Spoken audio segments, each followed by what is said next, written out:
Okay, so we've reached 1,500 subscribers, so time for a live stream. Now, a lot has happened in the last couple of weeks, both at work and on YouTube and in the world of sport.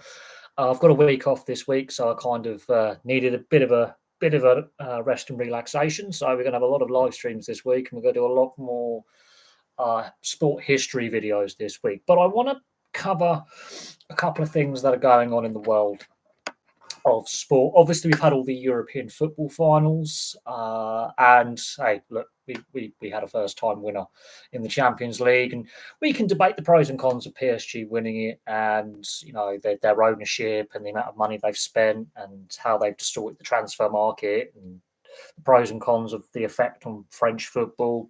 But what is interesting is every time the Champions League finals held in Munich, we get a new winner. So that was interesting.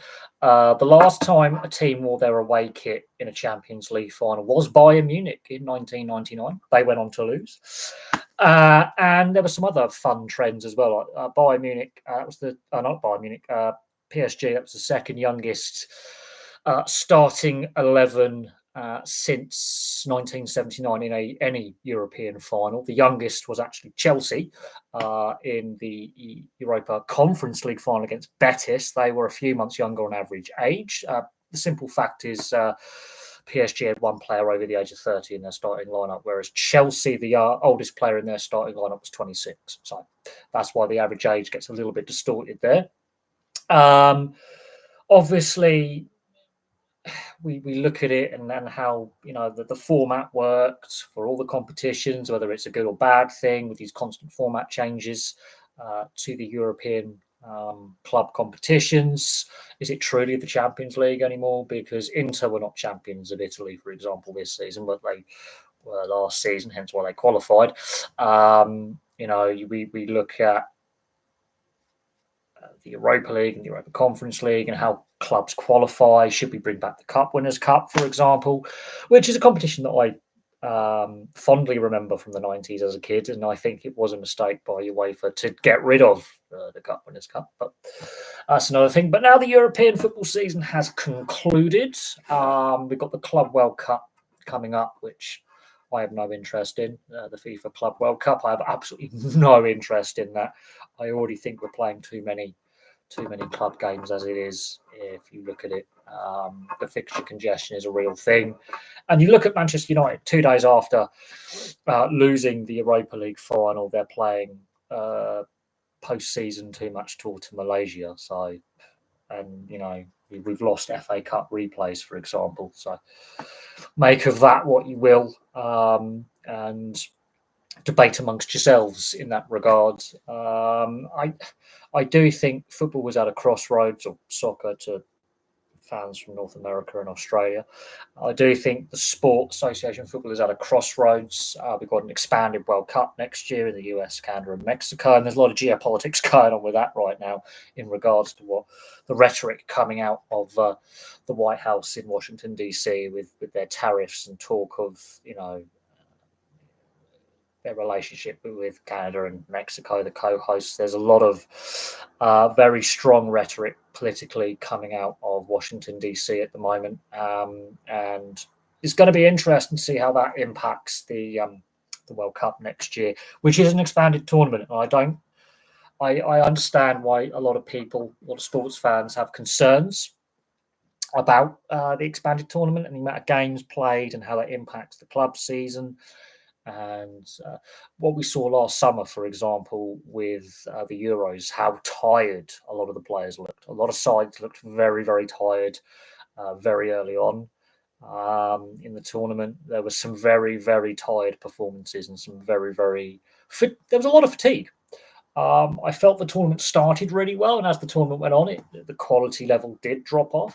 That was very, very noticeable. The group stages were very, very interesting. And again, the Euros is another tournament that has been expanded in recent editions. And again, we can argue the pros and cons of that in regards to how the group stage works, how we get to the knockout stage, the best third place teams, for example, and how you would organise that bigger tournament. A lot of complaints came out of the Euros in Germany last year in regards to public transportation, which we didn't have in 2006. And what has actually happened, and what a lot of people don't realise is Germany's had some issues with its transport infrastructure investment. They've heavily invested in East Germany, but neglected a lot of the rest of Germany. And people think Germany, the transport network's really efficient. Ironically, in the 3 years up to the Euros, their transport network was less than reliable than here in the UK in regards to train punctuality by about 4 percentage points. So let that sink in. There are some issues with the transport network, just couldn't cope. Which I find really interesting. That the pitches didn't hold up as well, which I find really interesting as well, because they were using pretty much exactly the same stadiums they used in 2006. And I remember the 2006 World Cup quite vividly. Weather conditions were very, very similar to as they are right now. We had a very hot, warm April and May going into the World Cup, which we've got now. As I look out my window, it's 26 degrees outside. It's a lovely day.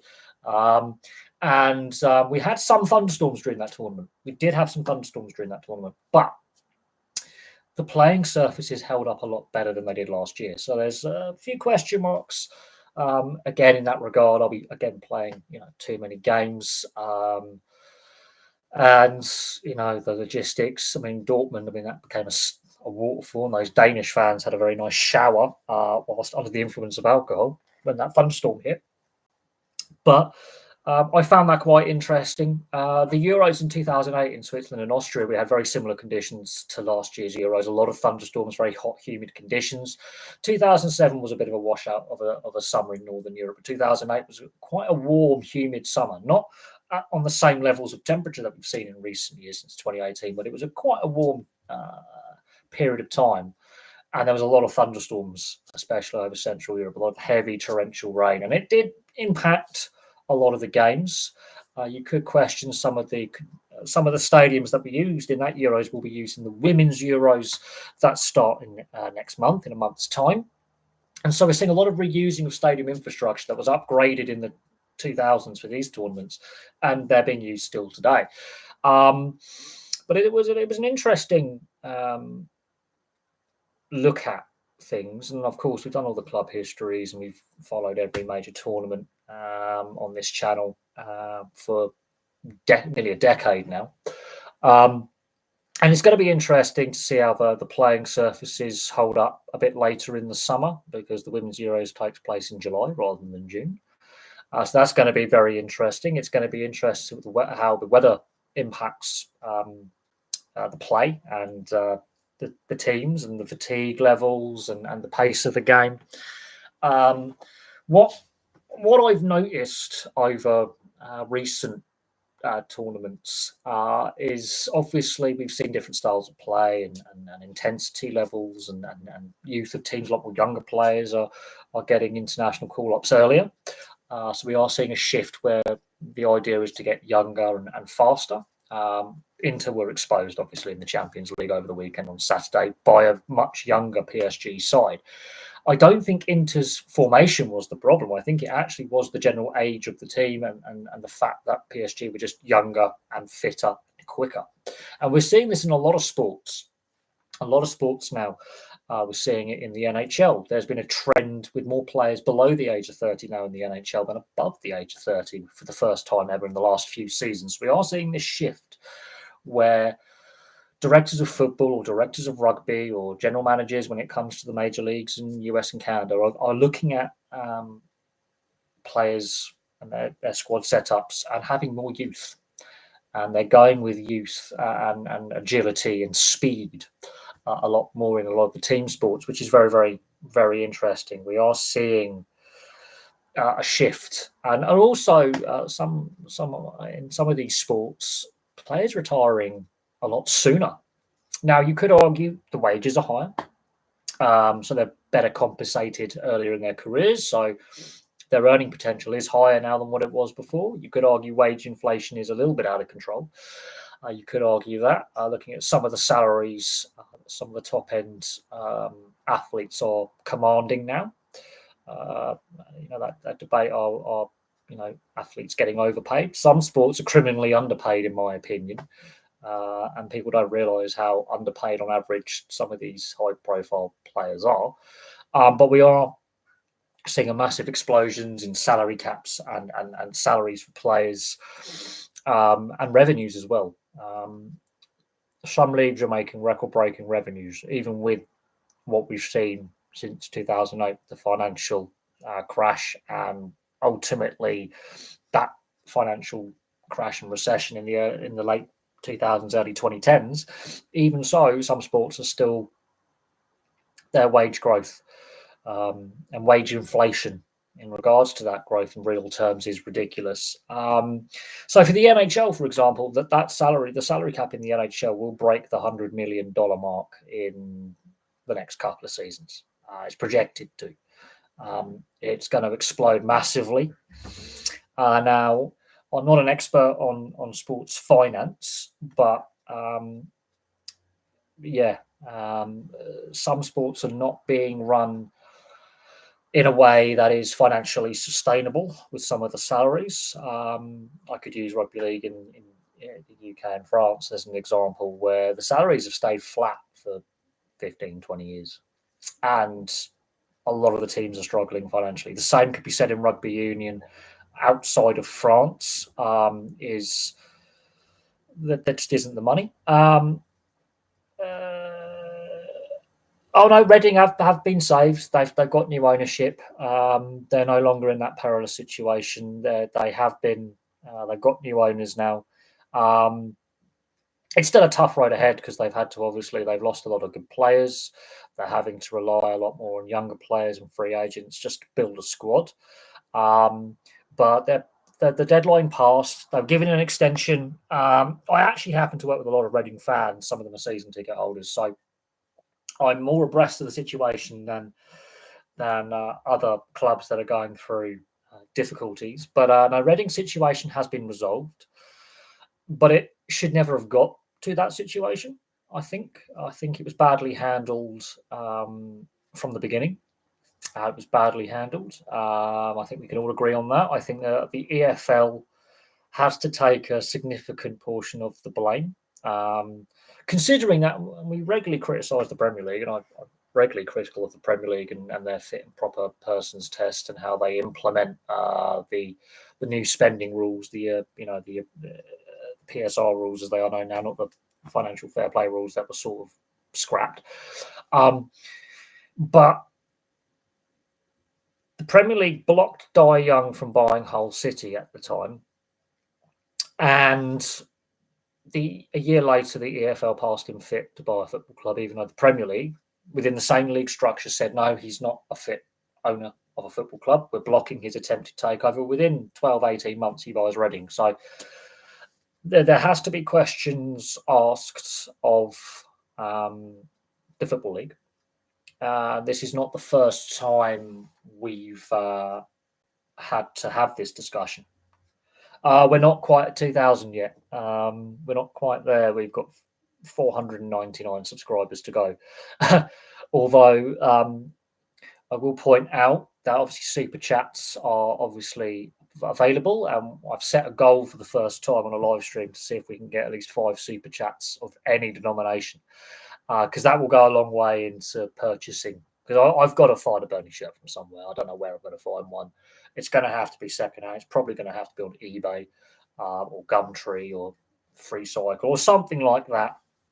I look at the price. I'm not going to buy this season's kit. Hell no, that's going to be extortionate cost. But it's not quite there yet. We've got to hit 2,000. So we've got 499 subscribers to go at last count. But I do say this, that, super chats and super thanks, and, they are available. And this channel is fan funded at the moment. We're not earning that ad revenue. So even if you give 99p, it funds the channel because, while I do have a full-time job, I'm barely paying bills at the moment. So this is a hobby that could go somewhere. You never considered going to Economy and buying a Sunderland shirt? The thing is, I've got so many connections with the Northeast. It's unreal. I've got a mate who actually lives in Sunderland, but she's a Newcastle fan. You can make that up. Um, the thing is, I want to collect as many. I mean, like I'm wearing a Miami Dolphins, for example. I do want to collect as many sports jerseys as possible, but it's not cheap. And as much sports memorabilia as possible, and it isn't cheap. And that's this is something that's happened, especially since the COVID shutdown. When we went into lockdown, people weren't doing anything. There are some YouTubers who are quite well known for their sports memorabilia collections. I think the hockey guy is one of the most well-known YouTubers whose hockey jersey collection is ridiculous. And that's part of his unique selling point. And some of his collection I actually donate to them. But looking at it, the value of jerseys has gone through the roof, especially the ones from the 90s and the 2000s. There's a big thing with retro at the moment, and some of the leagues have realised this. So, for example, that Nigeria kit from 2018 at the World Cup there was a flashback to the 94 kit, and it sold out within 6 hours. Like, people, even non-Nigerian fans, just wanted it because of the retro look from the 90s, and it sold out nearly immediately, and they didn't make enough. And the demand was there, but the demand from the fans was there. But the factory, Adidas, just didn't make enough, and they couldn't keep up with demand.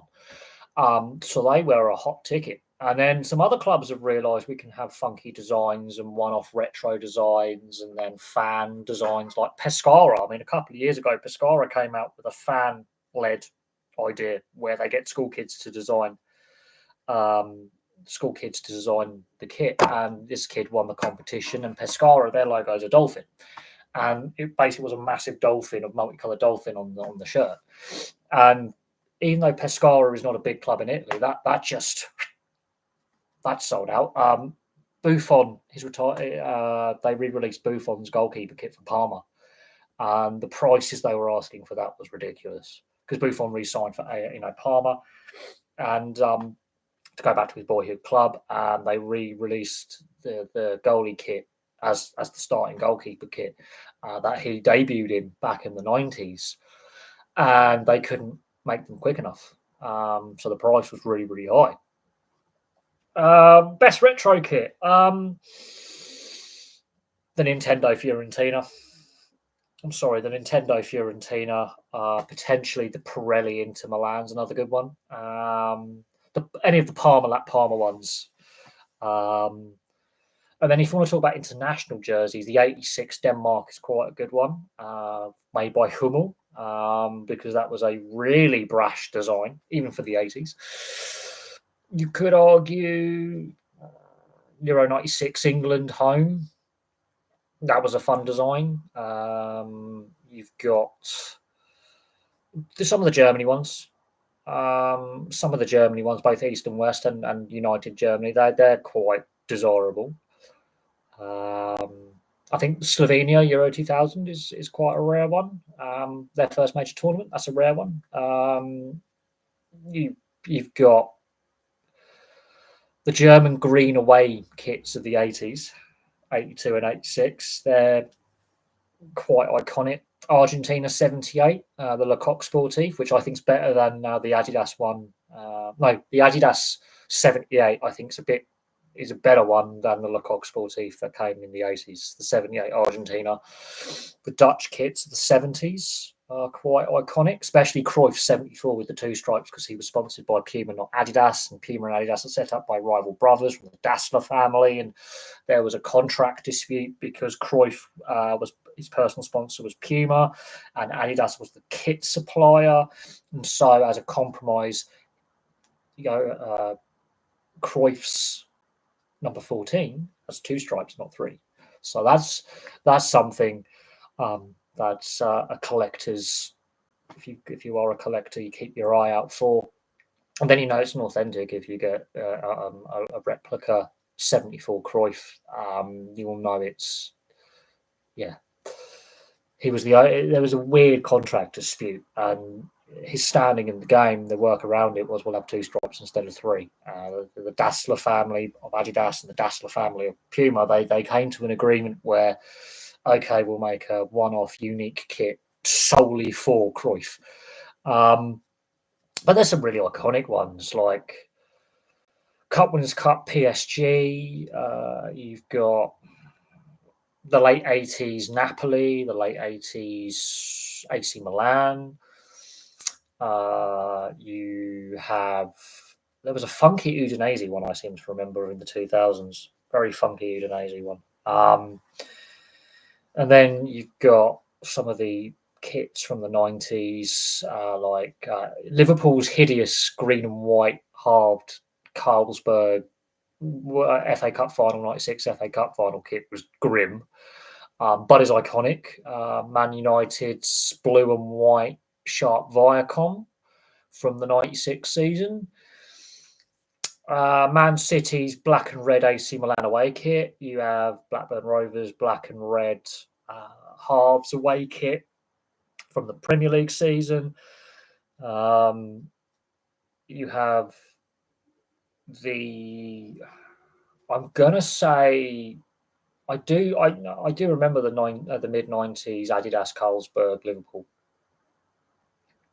And then they came out with the Reebok ones. But no, there's some iconic kits, and that's just association football. We haven't even got into some of the other sports where there are some really iconic jerseys that have fond memories for fans because their team was successful, or it was their team's first season in a certain division, or it was they wore it at a cup final, or a certain players associated, like Batistuta with Fiorentina, the Nintendo kit. I think, honestly, for me, that Fiorentina Batistuta number 9 is actually the most sought after jersey right now. Ironically, Batistuta's Fiorentina period. They're going for anywhere between £600 to £1,000. And depending where you live in the world and what currency you use, I mean, we're talking $1,200 Australian dollars to $2,000 Australian dollars for a Batistuta Fiorentina 98-99 kit. That is the value that they're going for, which can be a month's wages for some people. And I'm not joking. We are talking a month's wages for some people that some of these things are worth. I look at my Jaromir Jagr Washington Capitals Screaming Eagle. That's worth between $600 and $800 US. And this is some of the values you're seeing now is because some of these kits are no longer in manufacture, even by under license, because there are retro manufacturers who do get the like Lotto might release a retro reproduction of the Fiorentina kit from the 98-99 season just to make a cash grab. Some of them aren't even in production anymore. Like CCM have lost the retro rights to some of the jerseys they made in the NHL in the 90s and the early 2000s because Adidas took over that contract. So you get the reverse retros with the NHL and some of the retro re-releases. And then Adidas don't have the NHL jersey manufacturing contract anymore. It's now all Fanatics. And we can debate the pros and cons of Fanatics having the rights to Major League Baseball and the NHL and the pros and cons of that and the quality and the price ranges they're asking for new jerseys and new designs. But I've seen things online about how some of these retro sports kits and other sports memorabilia is being used basically as trading currency. Some people do,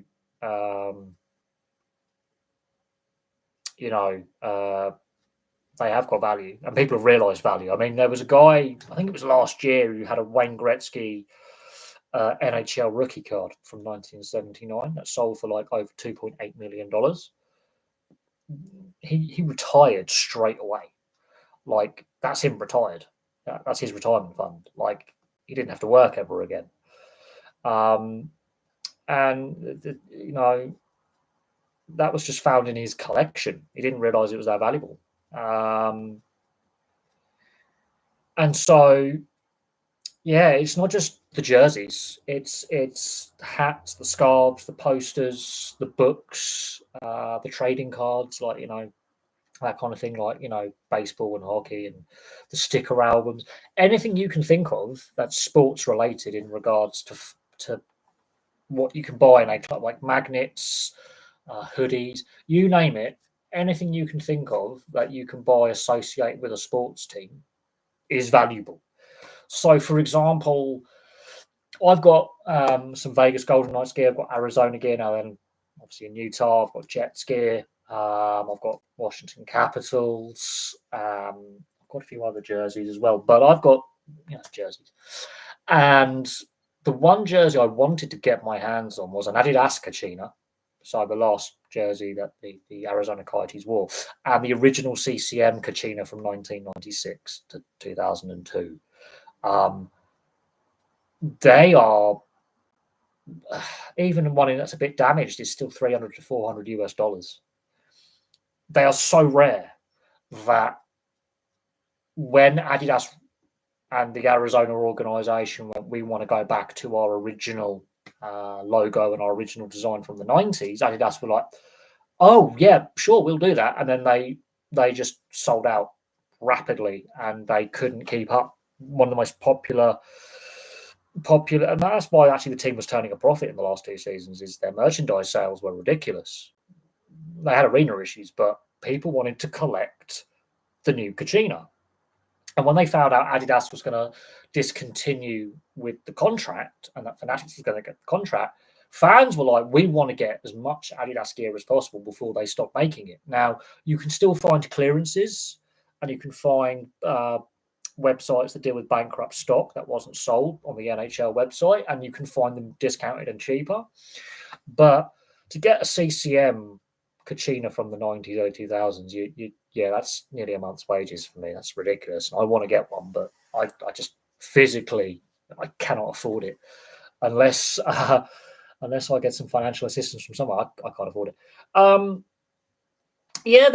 the wires. Yeah, no, the New Zealand Warriors doing very, very well. A good response with a good win at the weekend over a tight loss in New Zealand last week. So the Warriors having a really good season. So are the Raiders. It's good to see some teams in the top four who haven't been in the top four for a while in the NRL. It's been a great season with the NRL. And honestly, I think the Melbourne Storm, ironically, could miss the top four. That would be interesting because no side outside the top four has gone on to be premiership winners. So I think the last team to make a grand final from outside the top four was Canterbury to go on and win, but that is in the pre-Super League era. So since the NRL in 1998 has been the unified competition, we haven't seen a winner from outside the top four. So the Warriors and Raiders are still in there in the top four when we come to finals, and the Bulldogs, we could have a really interesting final series, but we've got half the season to go. We've got to get through the origin period, and there's going to be injuries, suspensions, illness. Players are going to be rotated and rested.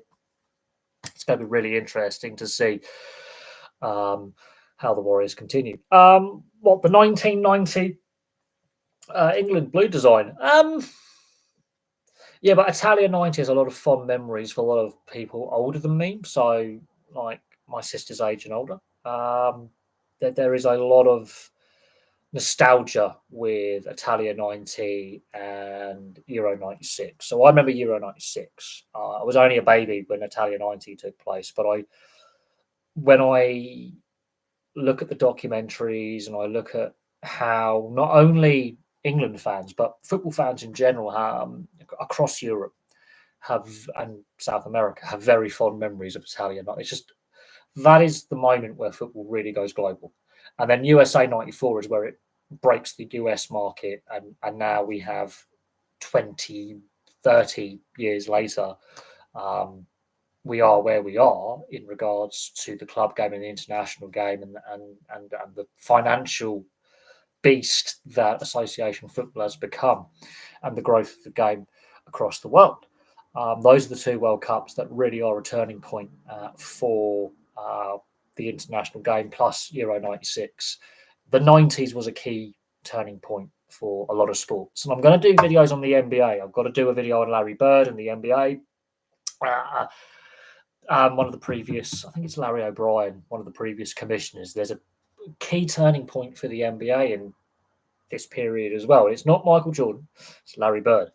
And without Larry Bird, you don't get Magic Johnson, Michael Jordan, and other players in the Chicago Bulls' dominance with the Boston Celtics. That is the moment.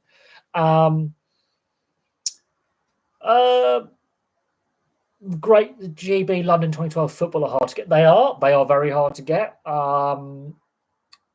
Simply because the demand outstripped the supply.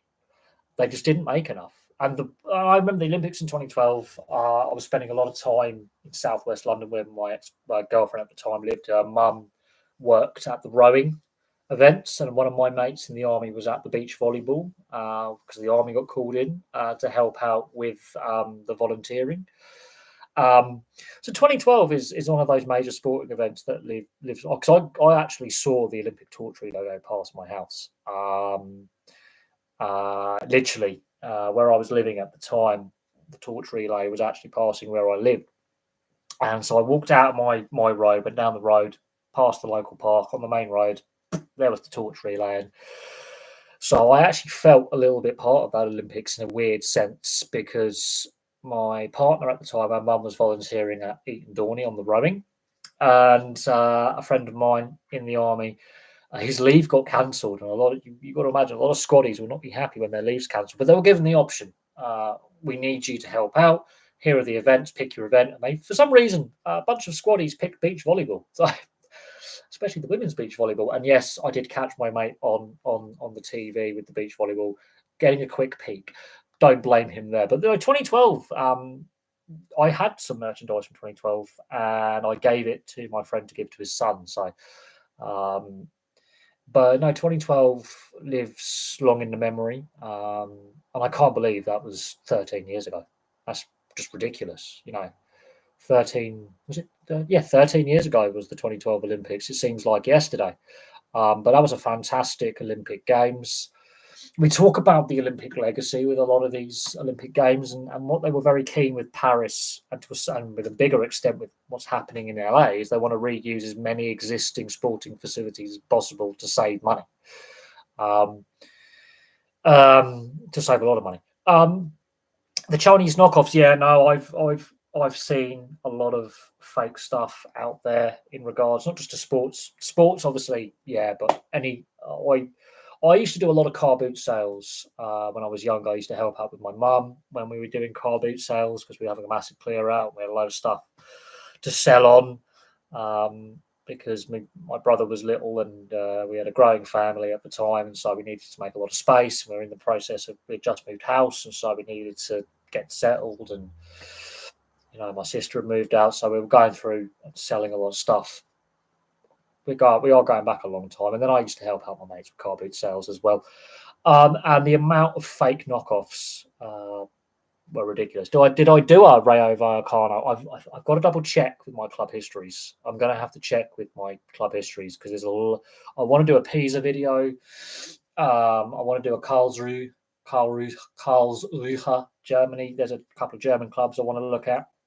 A couple of Austrian clubs I want to look at, and there are some more Italian and Spanish clubs I want to look at as well, and Portuguese. I'm going to have to double check if I did do a Rayo Vallecano video. I've done so many club histories; it's unreal. Just to keep up is getting difficult at this point. You tip the Warriors to finish bottom four. I think a lot of people tip the Raiders to be bottom four as well, and both teams have defied logic in the NRL this season, which is fantastic. Fantastic. Yeah, the Chinese knockoffs, you find them. Now, I don't know what it's like in Australia, what you would call a car boot sale, like a flea market or a yard sale. We call them car boot sales here. But you will find those turning up with just a van load full of fake Levi's. And I've seen it happen. I've seen it happen where they just turn up with 150 pairs of fake Levi's to flog, and they are fake. It is the thing is with the Fanatics issues with the Major League Baseball jerseys, for example, a year or so ago, and Major League Baseball took a lot of hit from that and a lot of criticism. People were saying the Chinese knockoffs or the counterfeit jerseys, even made locally by people, were of a better quality than some of the Fanatics stuff that was being dished up over recent years. So Fanatics took a big hit. There was a lot of complaints in the last 7-8 years with the quality of the fan merchandise, and even when the players are saying these kits are crap, the material's not good enough, you've had 3 years of preparation for this and you fouled it up. And when people online were saying, it's bad when the knockoffs are actually better quality now than Fanatics. Fanatics took a big hit, and there's been a lot of complaints about the quality of the product. I've always found Fanatics gear not great. And even with my NFL jerseys, I've got 3 jerseys. One of them, you can see that the glue they've used for the number and the name is not the same quality as the other 2. And the place of manufacture varies for all 3. So I'll have to double check on the Rayo Vallecano. I think I did, but I'm not 100% certain. So we're going to have to double check on the Rayo Vallecano. Russian football teams and their history. Haven't got there yet. We haven't done any of the former Soviet Union, but I want to do some Polish clubs as well. I want to do, Poznan, Legia Warsaw, Legia Gdansk, and some of the other Polish and Central and Eastern European clubs before we get to the former Soviet Union. Because there's clubs all over Europe that I want to do club histories on, and a lot of people won't know who they are. And there's a lot of French clubs I still need to do videos on as well. So there's a lot of video ideas, but I also want to look at individual athletes, players, coaches, league commissioners, because I did my Major League Commissioners series, and one of the comment sections was you've got to look at all the NBA commissioners and their impacts on the league. And I'm thinking, okay, we can look at this. And then you realize how actually important some of the previous administrators were and some very key dates when it came to the NBA, for example. So I want to do a Larry Bird video and then link it into a Larry O'Brien commissioner video and do some more NBA content, because I haven't done a lot of NBA content over the years, which I'm actually a bit surprised about. I'm very surprised I haven't done more NBA content, but I've got some video ideas rattling around. I've got a week off work, so there's going to be a lot of live streams. There's going to be a lot of video content done.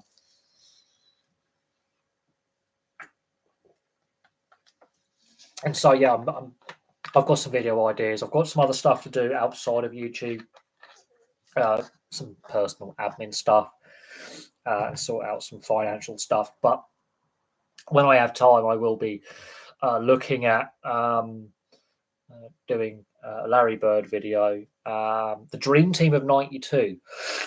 Now, the Dream Team of 92 is one of the most iconic international teams put together. And I want to look at the Dream Team in 92, all the players part of that NBA, basically the NBA All-Star team that went to the Olympics, and go from there. What French Rugby League and the Vichy and the Nazi government and how they treated them like the resistance. And even today, French Rugby League is still battling with the French government. There's a reason why we don't have a World Cup in France this year.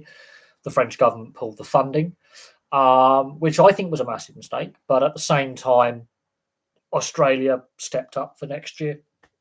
So we will have a Rugby League World Cup. So that's a good thing. Should it have gone to New Zealand? I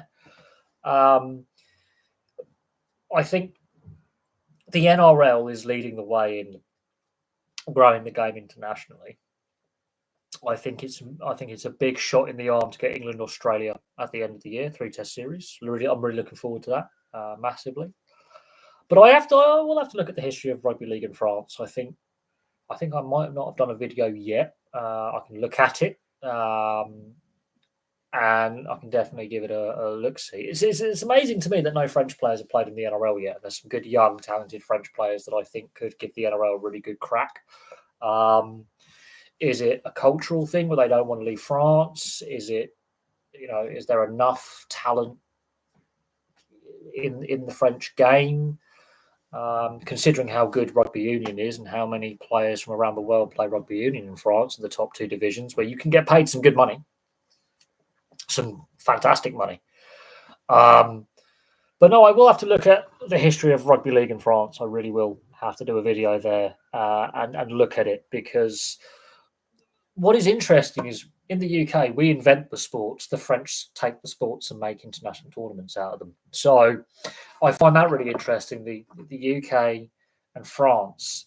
The UK invents the sport. The French take it international and make an international tournament out of it. Yet we don't have a good history of working well together. Remy Casti, I mean, Jesus Christ, can you imagine me at the Roosters? Jesus, that'd be interesting. Well, the USA was initially meant to host this Rugby League World Cup coming up, and then they pulled out because there was a lot of issues with the organisation and the structures and financial side. The French step up, the government pulls the plug in France and any extra funding, so the Australians have to take over again. South Africa, there's a lot of social problems in South Africa, and there just isn't the player base. To be a host, you've got to have a competitive team, and South Africa would get battered. I'm not going to lie. Rugby union's more the sport there. I would love to see rugby league, grow around the world more than it is outside of the Austro-Pacific kind of region. There's been attempts in Canada and the US. I've done videos on it. The Toronto Wolfpack is a warning. The Ottawa Aces failing is a warning. Going to Cornwall. Now, Cornwall's failed. The game is not in a healthy state here in the Northern Hemisphere. And we're hearing all this chat about the NRL coming in and restructuring the Super League. And the London Broncos are going to rebrand again next year. They're still going to be a London team, but they're going to have different names. That's like the fourth renaming of the team. Well, Benjamin Gossier signed for the Panthers, but you don't think he's played a first-grade game yet. It would be nice to see some of the young, up-and-coming French talent given a shot within the NRL. And with the Bears coming into Perth in a couple of years, there's going to be a need for players. And while obviously the systems are there in New Zealand and Australia, to some extent PNG, developing players, there's going to be roster spots available. And you look at the Northern Hemisphere, you look at the Southern Hemisphere, the differential in wages is immense. So the top paid talent here would be on an average contract in the NRL. There are going to be English and French players who they've got teammates who come from the NRL. They're going to get into conversations and they're going to talk to player agents and they're going to say, is there an opportunity to have a crack down under, even if it's for 2 or 3 seasons or the rest of their careers, like we've seen with some other players. And when you've got ex-players like James Graham who stayed in Australia and now working within the Australian media and doing a successful job of it, there's also an opportunity for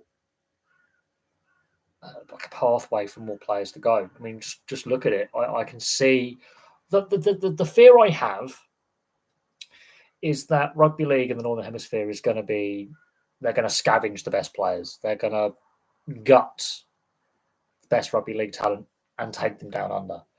And with the potential for a 20-team league within the next 5 to 10 years, because there will be a 20th team added, plus the women's game is growing as well.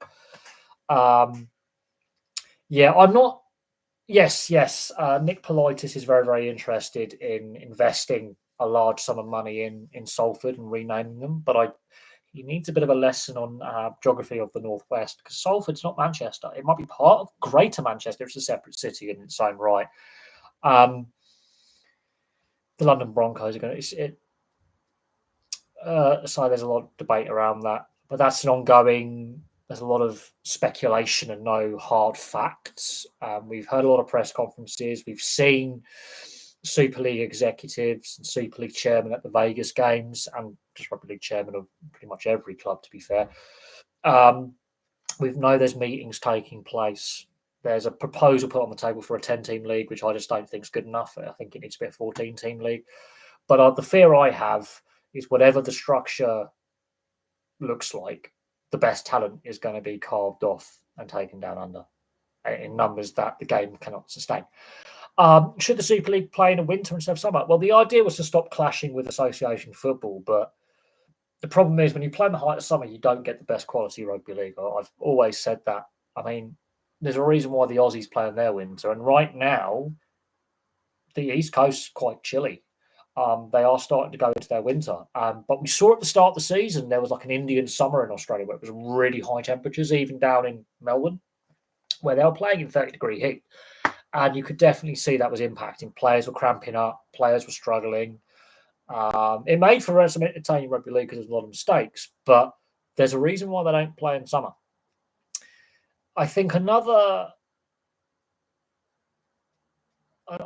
reason is they wanted to parallel the seasons, which allows for player transfers. And we've seen that where there's a mid-season switch where an NRL player will get signed by a Super League side and a Super League player gets an early release to sign for his NRL side. We've seen that. I get it from that point of view, but our summers are getting hotter and hotter. And I mean, look at 2018, 2019, 2021, 2022, 2020. Every summer we've had, apart from 2023 and last year, we've had record-breaking temperatures. We've already had the warmest day of the year so far. We've just been shy of 30 degrees at the beginning of May. We've had the hottest April. We've had a dry April. There's a reason why I think Super League, a lot of people go on holiday this time of year. Now, the Challenge Cup final being played mid-season doesn't work for me. That should be one of the last games of the season. I would argue, I think it potentially could work better if you switch back to a winter season, but the fear is there's not enough fans because of the Association Football success, especially in recent years, and the TV revenue and sponsorships, and also stadium facilities being available, because some of the rugby league clubs play at football and rugby union grounds. They share facilities to having facilities available. So there's that as well. But there is an argument to have it switch back to winter, so you just have 24/7 rugby league. So when the NRL season ends, you just still got the Northern Hemisphere season as well, and so it means you've got an all-round game all round the year. So you could see some talent, but the game has evolved since the 90s, and so you've got to be a bit careful with what you wish for. Some of the England versus Australia men's test netball series, we play netball now. I thought it was a women's thing, but okay. The Birmingham Brummies are leaving British Speedway at the end of the season. Speedway just doesn't have the same impact it did 20, 30 years ago.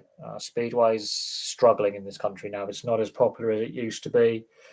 Again, media rights, making it a visible product for people. In order to be successful, you've got to have visibility, and if you're not a visible product and you're not getting the media coverage, even if it's just a YouTuber covering it, it's not as popular as it used to be. In part because Speedway used a lot of greyhound racetracks, and greyhound racing is nowhere near as popular as it used to be. There just isn't the money in the sport. And if you are a sponsor, you want to, you're paying your sponsorship to actually increase your product sales, whatever company you are. You want to increase your own business by getting your brand out there advertising. So I'm not surprised, there's funding issues, sponsorship, revenues, like through gate receipts, the facilities. Some of the facilities are in really rough shape when it comes to the speedway tracks. Some of them are not in good shape. A lot of them have disappeared over the years. It's nowhere near as popular as it used to be in the 60s, 70s, 80s, and even into the 90s, and even into the early 2000s. It's very popular in Poland and Eastern Europe. Poland and Central Europe, like Slovakia, Czech Republic, it's very popular over there. And a lot of good riders and teams are now based themselves out of Poland. And that's part of the problem. Public interest as well. There's been a shift in sports fandom, I think. And I look at the demographics of people who watch this channel. There are less younger people watching now than before. Most of my viewers are either aged in their mid-20s to mid-40s. I do have a lot of older viewers, but younger viewers, it depends on the sport we're talking about. It depends the time of day I post my videos, for example. But I'm noticing as time has gone on, less teenagers are watching, less people under the age of 25 are watching. As time has gone on, their share of viewership has dropped. Now, whether that's all the teenagers who were watching back in 2018, 2019, 2020 are now in their mid-20s, hence why that demographic of age is shot up. But there does seem to be a demographic age shift. And I think Speedway is one of those sports where does it really interest teenagers? Does it really? I mean, video games. People are saying video games has impacted sports fandom and less young people go. No, it's the price of actually going to a sporting event.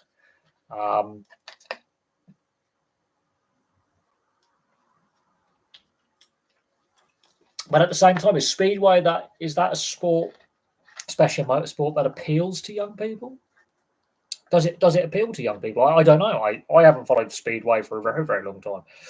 I used to casually watch as a kid growing up. It whatever sports channel I was watching, if it was on Eurosport or Sky, whatever sports channel it was on, I'll flick through. But I haven't watched Speedway now for about 5 years, 5-6 years. So been on my mind lately. I'm surprised Rugby Union Players Association don't challenge restraint of trade. Why can't the best players be allowed to play in the top 14? Well, they can. It just means they can't represent their country unless it's the Matt Giteau rule. So there have been exceptions where Jonny Wilkinson and Matt Giteau, for example, have played in France and been selected by their test sides. But I think Rugby Union is treading a fine line. You look at the wages in France in the top 14 and Division 2. They're paying a lot more than Premiership and to a certain extent the URC, a certain extent, depending on the club. Rugby Union, the club game is a bit of a mess. In my personal opinion, I do mean this, I think the club game is not well run financially. And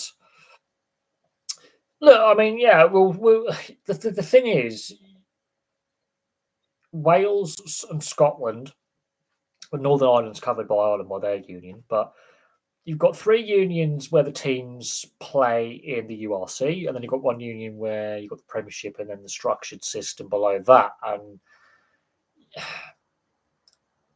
I do think there is an argument for restraint of trade. You could argue that. But this is selection rules, and Rugby Union, you need to look at it. They do need to look at it, quite frankly. If the club game is to be sustainable, they need to look at restraint of trade. And why is it then that the French club game is doing really well, but, for example, the club game elsewhere is struggling financially? Only a handful of Premiership clubs are making money now. Could you argue, is that because of football and the Premier League and the TV rights in this country? Could you argue that Rugby Union in general, they've not got the balance of the professional game right in regards to player salaries? Because Japan's got a very solid professional league, which is profitable. France has got a very profitable professional league, and now obviously North America with Major League Rugby, overseas players can earn some decent coin. Not fantastic money, but they can earn decent money and play some decent rugby, basically, and it's growing. And so you could argue there's a restraint of trade, but this is down to World Rugby and the domestic unions of the Tier 1 nations figuring something out. Because I remember Raphael Ibanez played outside of France in England and was selected for France. Jordan Murphy played for Leicester and Ireland. So there have been exceptions where players have played outside of their country, which they represent for test level, playing their club rugby. Like Simon Easterby was another one for Ireland. Now, this is where I think Wales are killing themselves. This is where I think England are starting to have problems in the sustainability of the club game. Wales is just a mess anyway, and we've discussed that on this channel with Wales' struggles at test level, and We'll see how their summer tours go, and we'll see if they can end their depressing losing streak. Scotland, as a tier one nation, have got where their players play correct. They just let them play. They haven't got the professional club base to say you've got to play for Glasgow and Edinburgh. They would just have too many players eligible outside of Scotland. So they've got a bit of they've tweaked it. They'll go, yeah, you can play overseas. But what I think is the telling point is when Lewis Rees-Zammit left rugby union to go to the NFL. I think that was the sign that Wales had really screwed up. But look, I think the warning signs have been there with rugby union for 6, 7, 8, 10, 15 years in some cases, depending on the location. But Japan, France, and North America have got leagues that are making, you can earn some decent money. But if you play in those leagues, suddenly you can't represent it. It's just archaic. It is archaic. I think it is hampering rugby union. A lot of the tier, but then Italy, for example, and Scotland, as tier one nations, are allowing their players to play wherever. They just are letting their players play wherever, as long as it. South Africa have decided, you know what, we are not going to do what other tier one nations are doing. We're going to allow our best players to play wherever they can play, and there's a reason why the Springboks have been really successful. There's a reason why Scotland and Italy have massively improved. They are letting their best players play their club rugby wherever, as long as their clubs are willing to release them for the test sides. The Wallabies and the All Blacks are in the same situation. Yeah, well, look, Rugby Australia's in a mess anyway. I look at it and Mark Nwanga'Nituwase leaving rugby union to go rugby league is a telling sign. He was one of their better players at the last World Cup, and he's really hit the ground running with rugby league. He's still a raw player in that sense, where you've got to class him as a rookie, even though he's in his early 20s. But he's making a real good fist of rugby league. Christian Wade has signed, I think, with the Wigan Warriors. So we are seeing ex-Union players. Union is losing players to league now, not the other way around. And there's another young player playing for the Dragons who was played for the Olympics, the Aussie Olympic team. He's just made his debut for the St George Illawarra Dragons. I'm going to have to double check his name once I've done the video, but the fact that you've got young, talented Union players going, no, I'm going to give league a shot, and I'm going to make a switch earlier.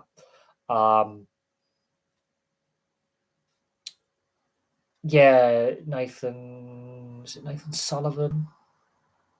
I can't remember his name, but he played at the weekend. He had a very good game. Very good game. And it did help the Dragons won, but he had a good game.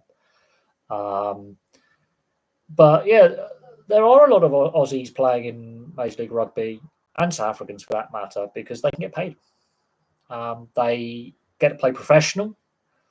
They do have a sort of semi-pro professional domestic game below Super Rugby, but the Shoot Shield is a joke.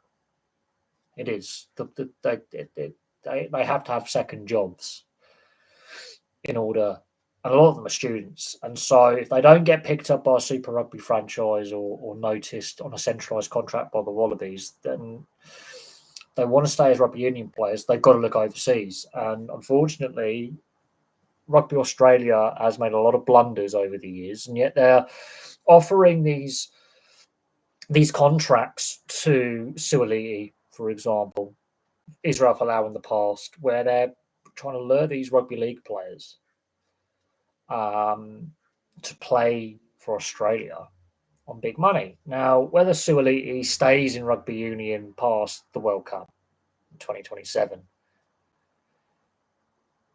we'll see.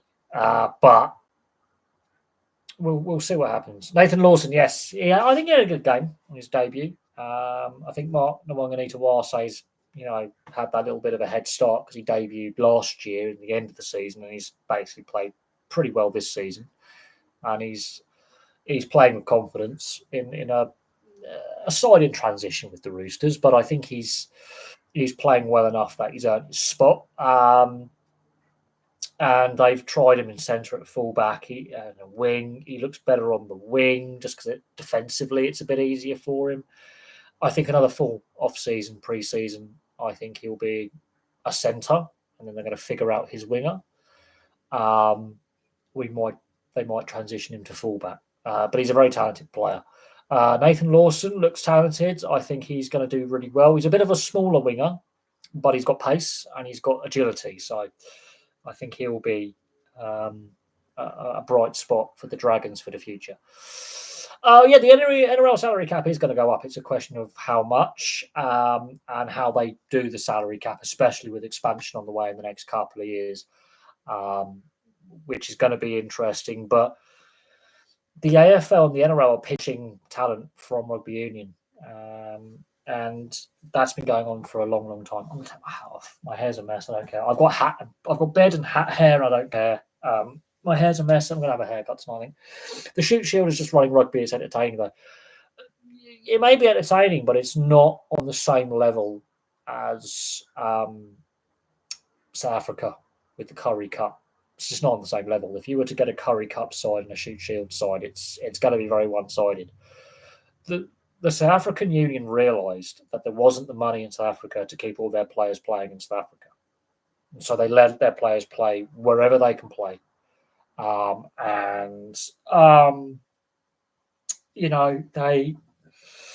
have won back-to-back World Cups as a result. I think New Zealand and Australia and Argentina have been doing this for years, but I think New Zealand and Australia need to look at that and go, we might need to just allow our players to play.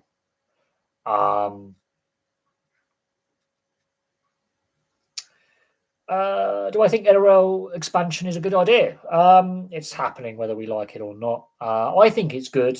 I do think to be classed as a national rugby league, to take on the AFL, they need to look at Perth, which they're doing. I would say a team on the Central Coast would be a good shout, or another team in Queensland somewhere like Rockhampton, or another team in Brisbane, or a team on the South Island of New Zealand to be that 20th team. I'm not sold on the PNG expansion bids. There's concerns around that. They won't be ready in time. But Perth's a good shout. I think they should have gone to Perth a lot sooner. The Dolphins on the field haven't necessarily made the top 8 yet. I think they bring a lot of fans in the Brisbane area that weren't Broncos fans. But the NRLW is already well ahead. The NRLW, look how many ex-Sevens players and just full 15s players are playing in the NRLW now, the women's game. They've even got ex-football players. So there's definitely been, with the NRLW, it's given female athletes a pathway to professionalism. And I can see the NRLW going fully professional soon, where every NRLW player is a full professional and the pathways are growing and they're putting the systems in place. The Perth talking about trying to get players from South Africa and Argentina. The thing is, it would have to be outside backs in order for it to work. And there's already a very strong state league in Western Australia. So there is a youth base there. Grant Anderson, for example, came through, played his juniors in Western Australia. And he's playing for the Melbourne Storm. So there is already a player base in Western Australia that they can expand upon, which is something I think the NRL needs to look at, is growing the player base in WA. I think it's generating conversation because of Mark Nawaqanitawase. I will get his name right. I have practiced. Mark Nawaqanitawase. Yay, I can get his name right. Marky Mark. And Nathan Lawson coming over from Rugby Union. I think that is sort of a jibed threat at Rugby Australia.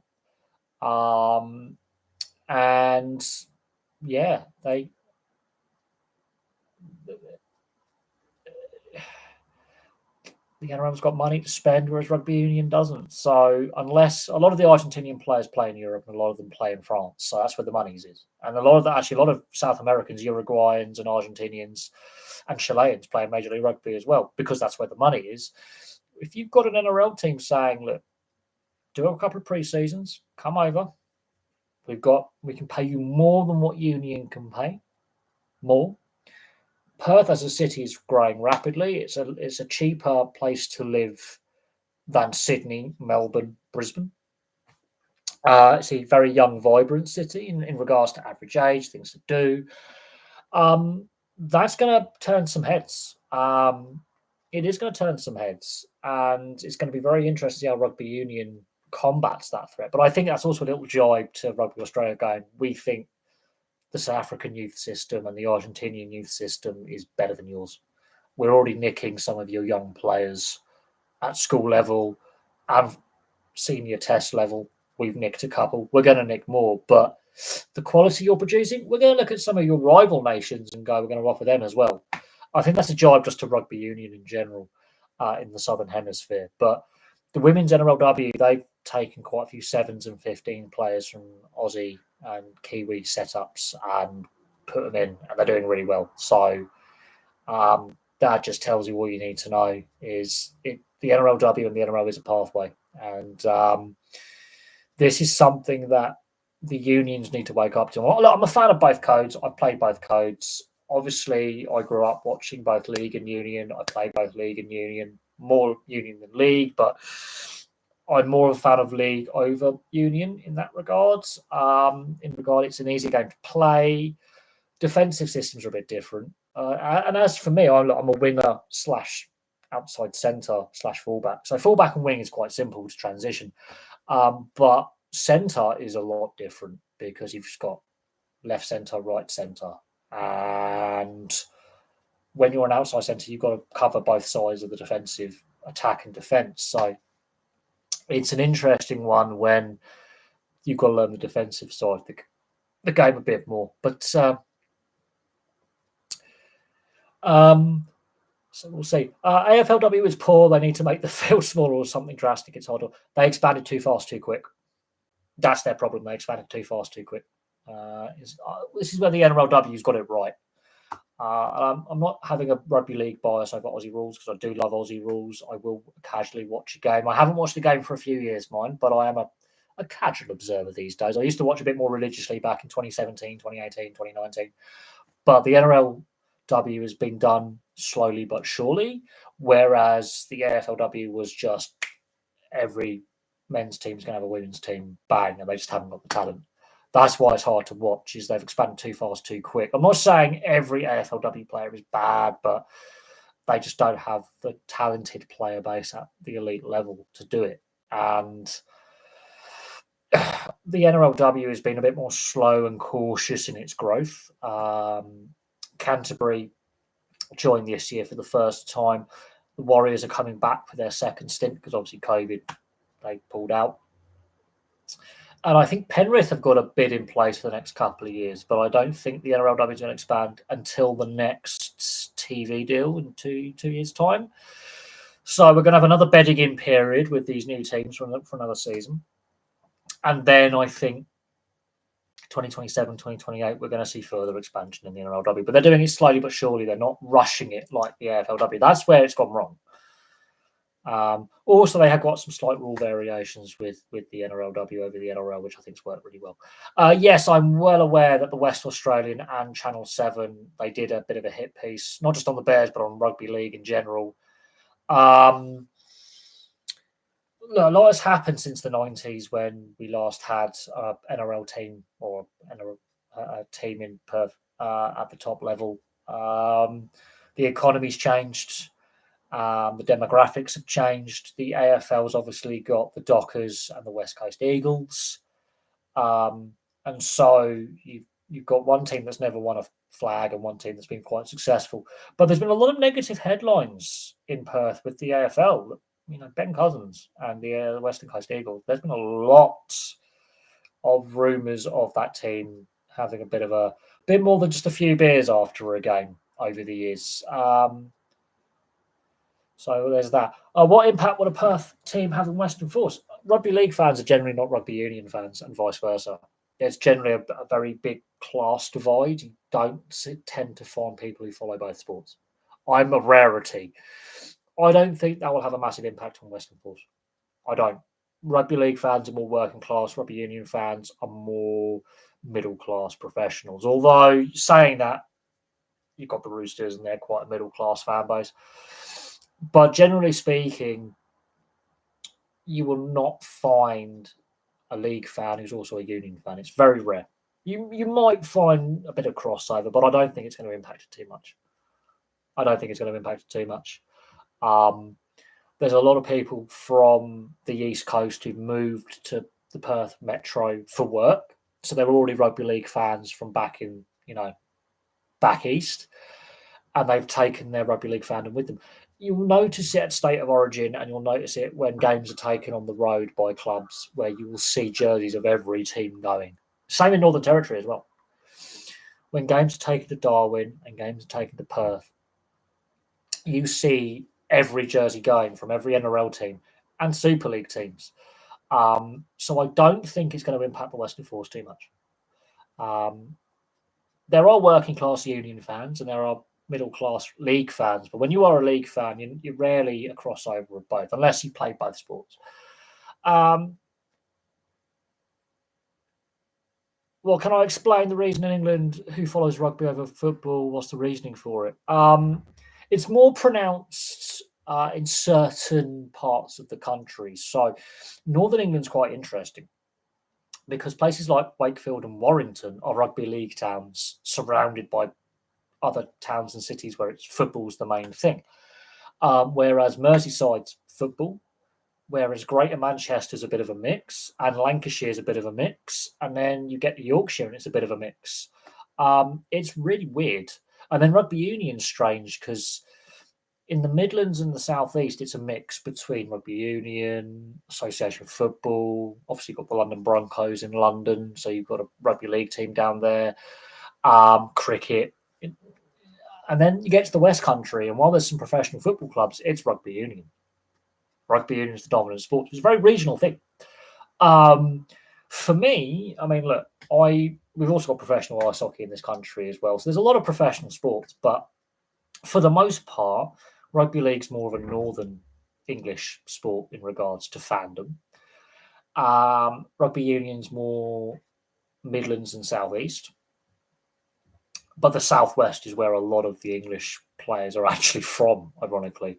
There's a bit of rugby union from Worcestershire southwestwards, so Worcester, Gloucester, and then just southwestwards. It's rugby union, which is the dominant sport for schools, amateur clubs, and player pathways. And while we do have professional football in Devon and Dorset and Somerset and in the Bristol area and in Wiltshire with Swindon, rugby union, there's more rugby union clubs than football clubs, ironically, in that part of the country. And I've got family from that part of the country, so it's a weird one. You will find union fans follow a football club. You will find league fans also follow a football club. But there are certain areas like Wakefield and Warrington where rugby league is the only sport in town at a professional level. And then you'll get to places like York and Sheffield, which are multi-sport cities, and Leeds and Manchester. And it's a multi-sport city where you've got professional sports and teams in a lot of professional sports. So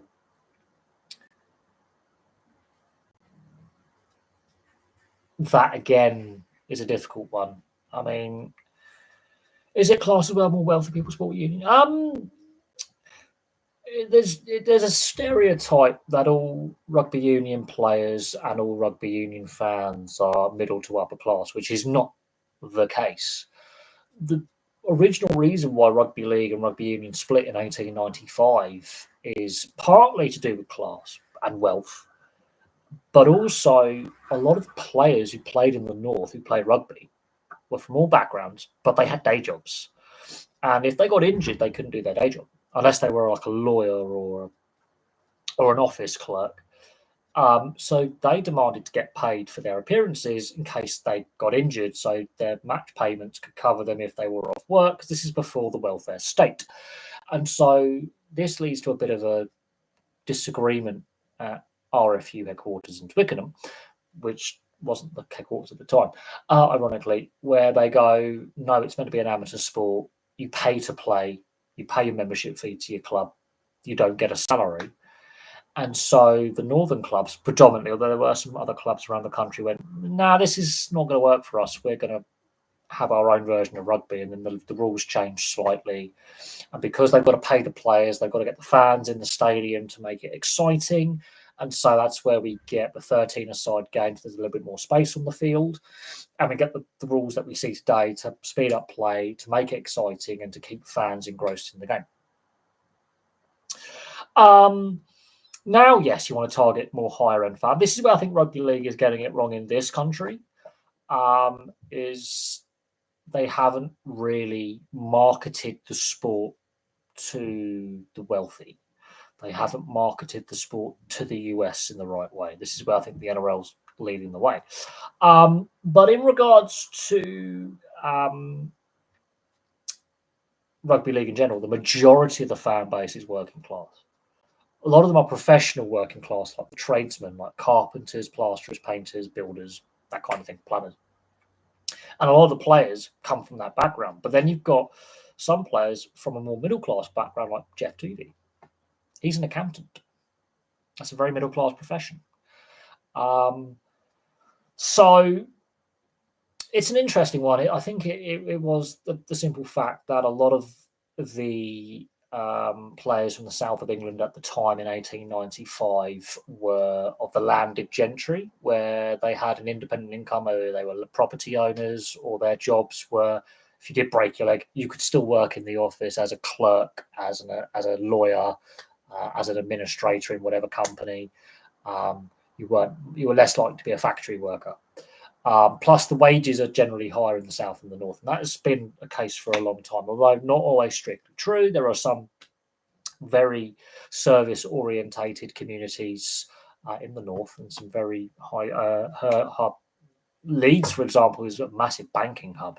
Manchester is a massive media hub when it comes to big companies. So it's an interesting one, but it's to do with the fact that a lot of the players who were playing rugby, just rugby in 1894, had factory jobs, jobs in the mines, jobs on the railways, the canals, industry jobs, where if you got injured, you didn't work, you didn't get paid.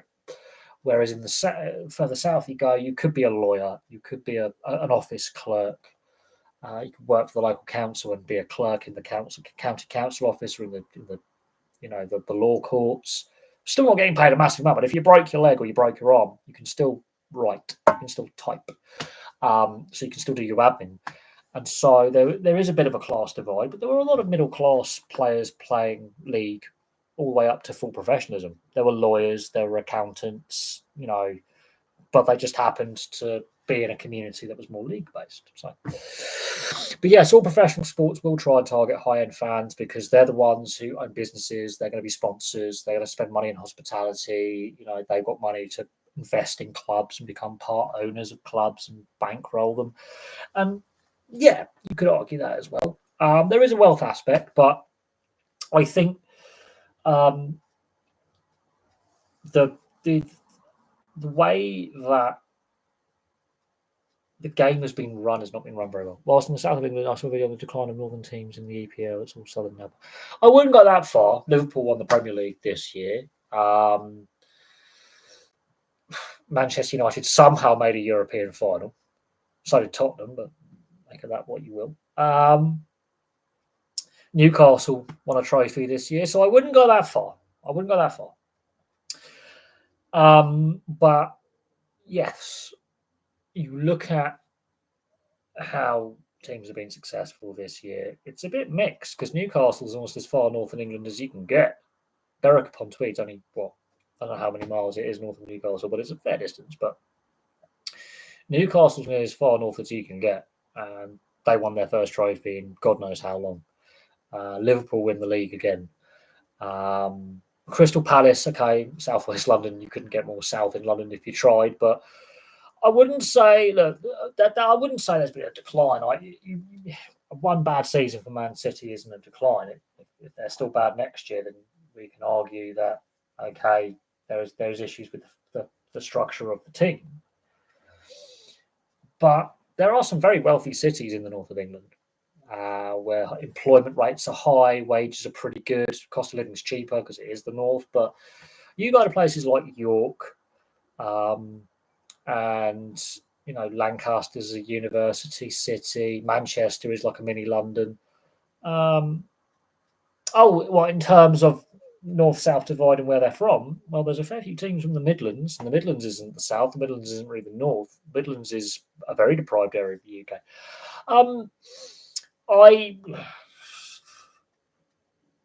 I think a lot of it is to do with wealthy owners, and I don't buy that. It just so happens there's a lot of teams from the southeast of England playing in the top two divisions right now. There's also a lot of teams from the Midlands in the top two divisions right now. I don't buy that.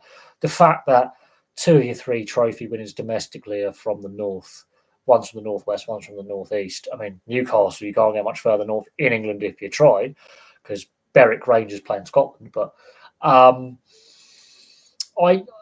a tough one. Just because someone makes a video and it's their opinion on it and they're talking about decline, I don't buy that. Don't buy that at all.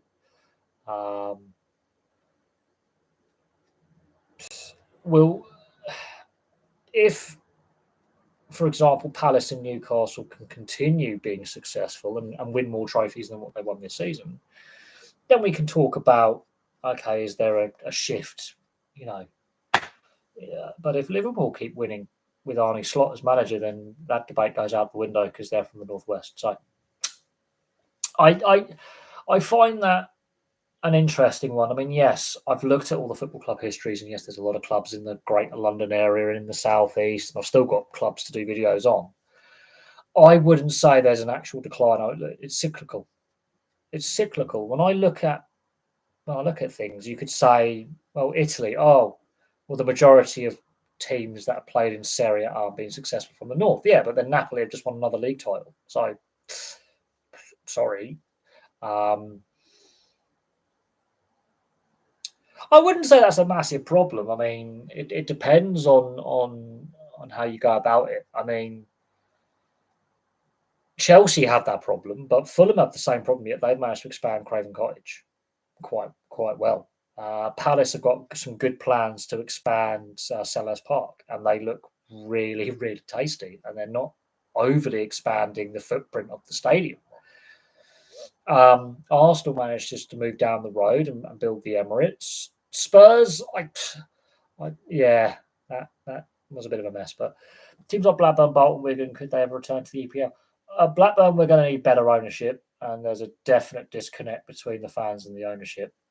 We narrowly missed out on playoffs, but fans don't like the ownership. They never have, and season ticket sales aren't looking good for next year, and we were the lowest average attendance in the Championship, even though we were doing rather well at the start of the season. So could they return?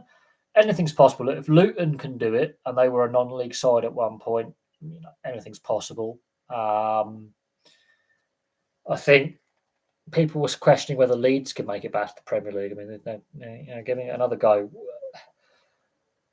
It comes down to ownership, and those 3 clubs have had bad ownership for some time. So make of that what you will. And they're not the wealthiest areas in the country.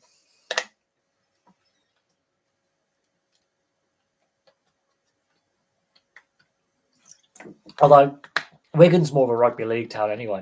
Wigan Warriors dominates the town. And Wigan, and when we were talking earlier about, should rugby league go back to a winter league? Well, with Wigan, for example, that's going to pose a problem because you've got a football club and a rugby league club share the stadium, and so the playing surface would get battered quite badly. And it's going to be stadium availability. That's an argument against. But As a Blackburn fan, I would love to see us back in the Premier League. Ownership is a big problem, massive problem. But then you look at the situation clubs like Man United find themselves in. Man United and Spurs were lucky to still be Premier League clubs because in 7 separate seasons, their points totals were relegation. Let that sink in. 7 separate seasons, Manchester United and Spurs would have got relegated with their points total, especially Spurs. They finished lower. They were lucky that the 3 relegated sides were that bad. Southampton were terrible. But 7 separate Premier League seasons, they would have got relegated. So it doesn't matter how wealthy your owners are. If you don't put aside the right squad together, that gel, and have the right depth and the right pathways in place, you could have the wealthiest owner in the world and you could be dog shit. Look how long it took PSG from their takeover to win the Champions League. Same with Man City. Look how long it took Man City to only have their takeover, but then get success. You can have as much money as you want. If you spend it badly and you don't build your team right, you could be a multi-billionaire, trillionaire, and your team will still suck. And we see that time and time again where wealthy owners they spend money and they don't get the they don't get it right.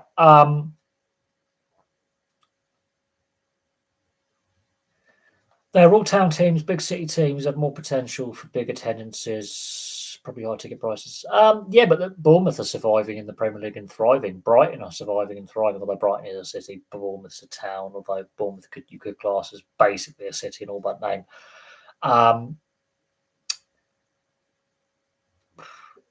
True, but at the same time, you look at it and Swindon Town were a Premier League club once. They are rugby league country. That's the bread and butter sport. And St Helens and Warrington, there isn't really a football presence, whereas in Wigan, you do have a football presence, but the rugby league side is the bread and butter of the town.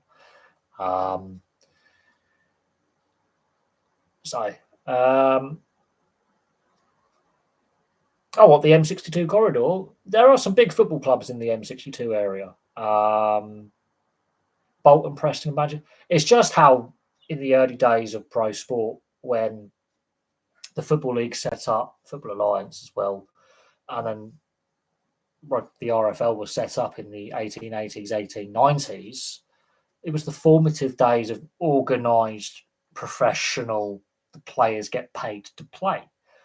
And the reason why football really gets a leg up is cricket. Ironically, cricket is the reason why football gets a leg up, because the cricket teams wanted their players to be fit over winter. So when it came back to the summer season, when cricket's played, they've got a fit squad. And cricket teams, 11 players. Football teams, 11 players. So rugby league, you need 13 players. It's not a cricket team, is it? It's 2 more. So that's where clubs like Sheffield Wednesday come about, because there's a few other clubs that have cricketing origins. Is they wanted their players to be fit over winter. They wanted something. Oh, this football's being played. There's a couple of clubs trying to organise the FA Cup at this point. Football League, Football Alliance. We'll set up a football club. We want our cricket players to be fit over winter. Let's have a football club. Let's get them playing football. And then they realised very, very quickly with the Football League and professionalism, and then the Football Alliance being the rival league, hey, they can get paid, which can then cover their cricket club memberships. Okay, they get paid. And then it just went from there. And then the county cricket system comes in, and the rest is history there. But there you go. Rugby league was the same. And at that time, employment levels were really high in these industrial towns and cities because, we hadn't had the post-World War I depression at this point. So working men wanted something to do on weekends when the factory shut down, when they had half days. Let's go watch football or rugby league, and let's pay to watch it. And that's where football and rugby league get that leg up as professional sports. And the rest is history. PSG winning the Champions League, does it say Mbappe was the problem, bad team player, or the system works? But look, I think there was a lot of issues with PSG from 2011 till now. Not just Mbappe. You look at the players in that period that have played for the team, big name players, superstars. And yeah, they win the French league all the time, blah, blah, blah, blah, French Cup all the time, blah, blah, blah, blah. French League Cup they won all the time, and they've scrapped it for some stupid reason, which has actually hurt other French clubs financially, but this is more of a gate-driven league. They've spent money like it's going out of fashion, and they've broken French domestic club football badly.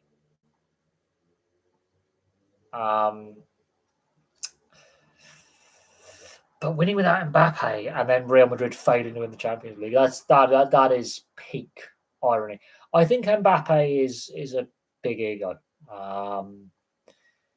I think there was definitely some divisions, not just with Mbappe, but with some other players that have obviously played for PSG. There was a lot of big egos. They went out and they signed the big name players.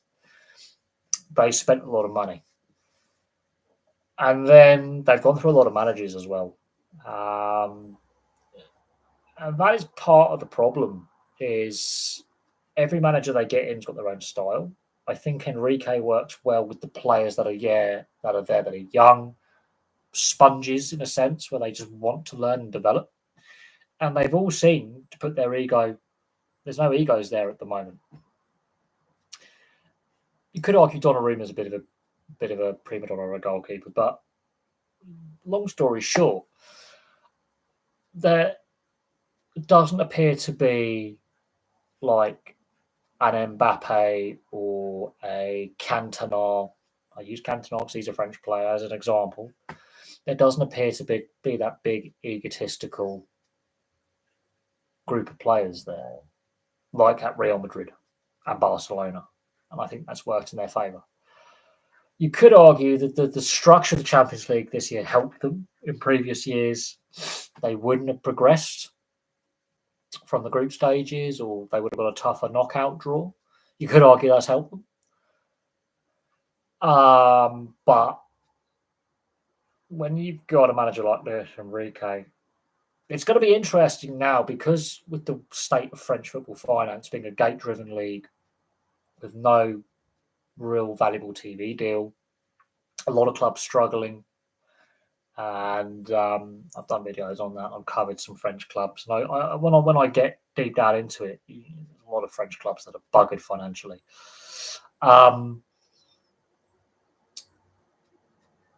There's only so long that PSG people. The commentary at the Champions League final was grotesque, because they were fawning over them, going, "Oh, French fans love them now. They're more lovable." No, they're not. They're a bit more likable because the big name egos aren't there. But I wouldn't say they're lovable. A lot of French fans hate PSG. And it's not that they hate the club itself. They hate the ownership and what it means and what it's done to their domestic league structure and the problems. Because it's made because they've got unlimited, they've just got unlimited national, like, sovereign wealth fund from Qatar. Like, they will never run out of money. And so either they've got to put a cap on French club spending, or something else has got to change, because the problem is you've just now the French league is so uncompetitive now, where it's PSG and battle for second place, PSG winning the French Cup, that it's now got to a point where it's starting to without the other clubs being, vibrant, healthy, and competitive, both domestically and in Europe, I don't know how long the French league system can sustain it, because if all the other clubs start going bust, PSG are going to be playing by themselves. Got to learn to share the toys. And I do think they're I would actually potentially say reckless spending. It all starts with Neymar. When they go for Neymar, completely distorts it. And the French league has never recovered since. COVID added further fuel to the fire, but the French league has not really recovered. The AFL starting in the same way. Aussie rules. AFL's a weird one. I've got to look at the origins of Aussie rules. And is it more Gaelic football? Is it linked to rugby union? Is it linked to traditional football? I'll have to look at the origin of Aussie rules and how the sport becomes what it is. Because again, it uses a cricket field. Ironically, the MCGs where they had their grand final, that's a cricket ground. So you need a cricket field, really, a test-sized cricket field to play Aussie rules. So it's an interesting one. The trawler, he's an actor now. Yes, when the trawler men come to seagulls feed. Eric Cantona, he's a very good actor as well. I will say this, Eric Cantona is a very, very good actor, but his career, he decided very, very young to go, I quit. Early 30s, he went, I retire. And that stunned a lot of people. He just went, I've had enough. I've got to do a career video on Eric Cantona. I really do, because he was an iconic player when I was growing up. He was an iconic player. That kung fu kick wins Blackburn the Premier League because he's suspended for so long. It had a massive impact. Massive impact on Manchester United, and it did for their Premiership defence that season. But yeah, when the trawlers come, the seagulls come to feed. Yeah, the trawler men. Yeah, my mum was just like, what is this man talking about? Because obviously the press conference was live and we have the TV on, and this is when he's suspended and he gives his press conference and he was basically the trawler men's speech that he gives at that press conference is basically him giving the V sign to the sports media, and fair play to him. It was a very veiled insult. He goes, because when the trawler men go out to sea, they throw their excess catch overboard. The seagulls are like hyenas. They pick up they scavenge. And he basically was slagging off the British sports media, going, you guys are just scavenging for a story. And they go. But yeah, I think Aussie Rules has a similar origin story. We need a sport where we can keep our players fit in winter. I think but it's a brutal sport. You wouldn't want your fast bowler playing Aussie rules. Oh, he's been knocked out. His jaw's broken. He's dislocated his shoulder. But he's our best fast bowler. No, can't play him. He's shattered. He's broken his neck. Shit. But I would actually have to look at it because it has a lot of similarities with Gaelic football as well. There's a big Irish immigrant population that does go over to Australia in the formative years of the colonies over there and before federation. So it's a very interesting one, how it's more south and west, whereas rugby league is east coast. So that's quite interesting how the two codes have their own development pathways in Australia. But if you are coaching a bunch of kids and young men, keep them fit, make up a sport. Absolutely. And this is where you'll see a lot of the military really having sports programs. Big emphasis. I mean, you look at the First World War, especially. We have, and the Second World War. The Christmas truce where they have a football game. Football games happen. They go out, shake hands, and go, we have a football. And they play the Christmas truce football game very famously in 1914. And then we see post-World War II, there's a reason why baseball is very popular in the Pacific, in places like the Philippines and Japan and places like that. And also in the Latin America, US military involvement. So there's a reason why baseball is still popular in Cuba, even though it's a communist country, is US involvement militarily in the 1890s against Spain. Guantanamo is obviously a naval base, and Cuba goes, we'll allow you to have this naval facility if you pay us rent. And it was America's pastime, wasn't it? So post World War II, you will see a lot of footage of US military personnel playing baseball on base. And then the locals see this and they want to understand what's going on. And there was always a big military presence in the Philippines anyway, and baseball was quite popular as a result. Same in Puerto Rico. That's how baseball gets popular in places like Japan and Korea and the Philippines and Latin America is US Navy and the US Army when they were on shore leave or on base, play baseball. And so that's why baseball is quite popular in those countries and those regions. American football really hasn't taken off in the way that I think the NFL wants, even with the international series. So baseball, quite a cheap game to play, like cricket. It's quite like association football. You don't need a lot of equipment. You just need a bat, a ball, and a couple of baseball gloves, and someone willing to pitch, and someone willing to bat, and someone willing to be a catcher, and then first baseman, second baseman. It's quite simple sport to play, and you just need a field. You just need a field and some dirt to make baseball mad, and evenly space out the bases, and then it's quite simple. And airfields, ironically, were really great places to play.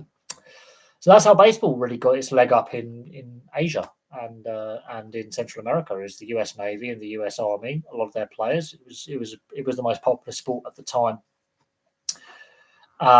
Most popular sport at the time in the US. It's called America's pastime, and they took it global in that sense across the Pacific and across the Caribbean.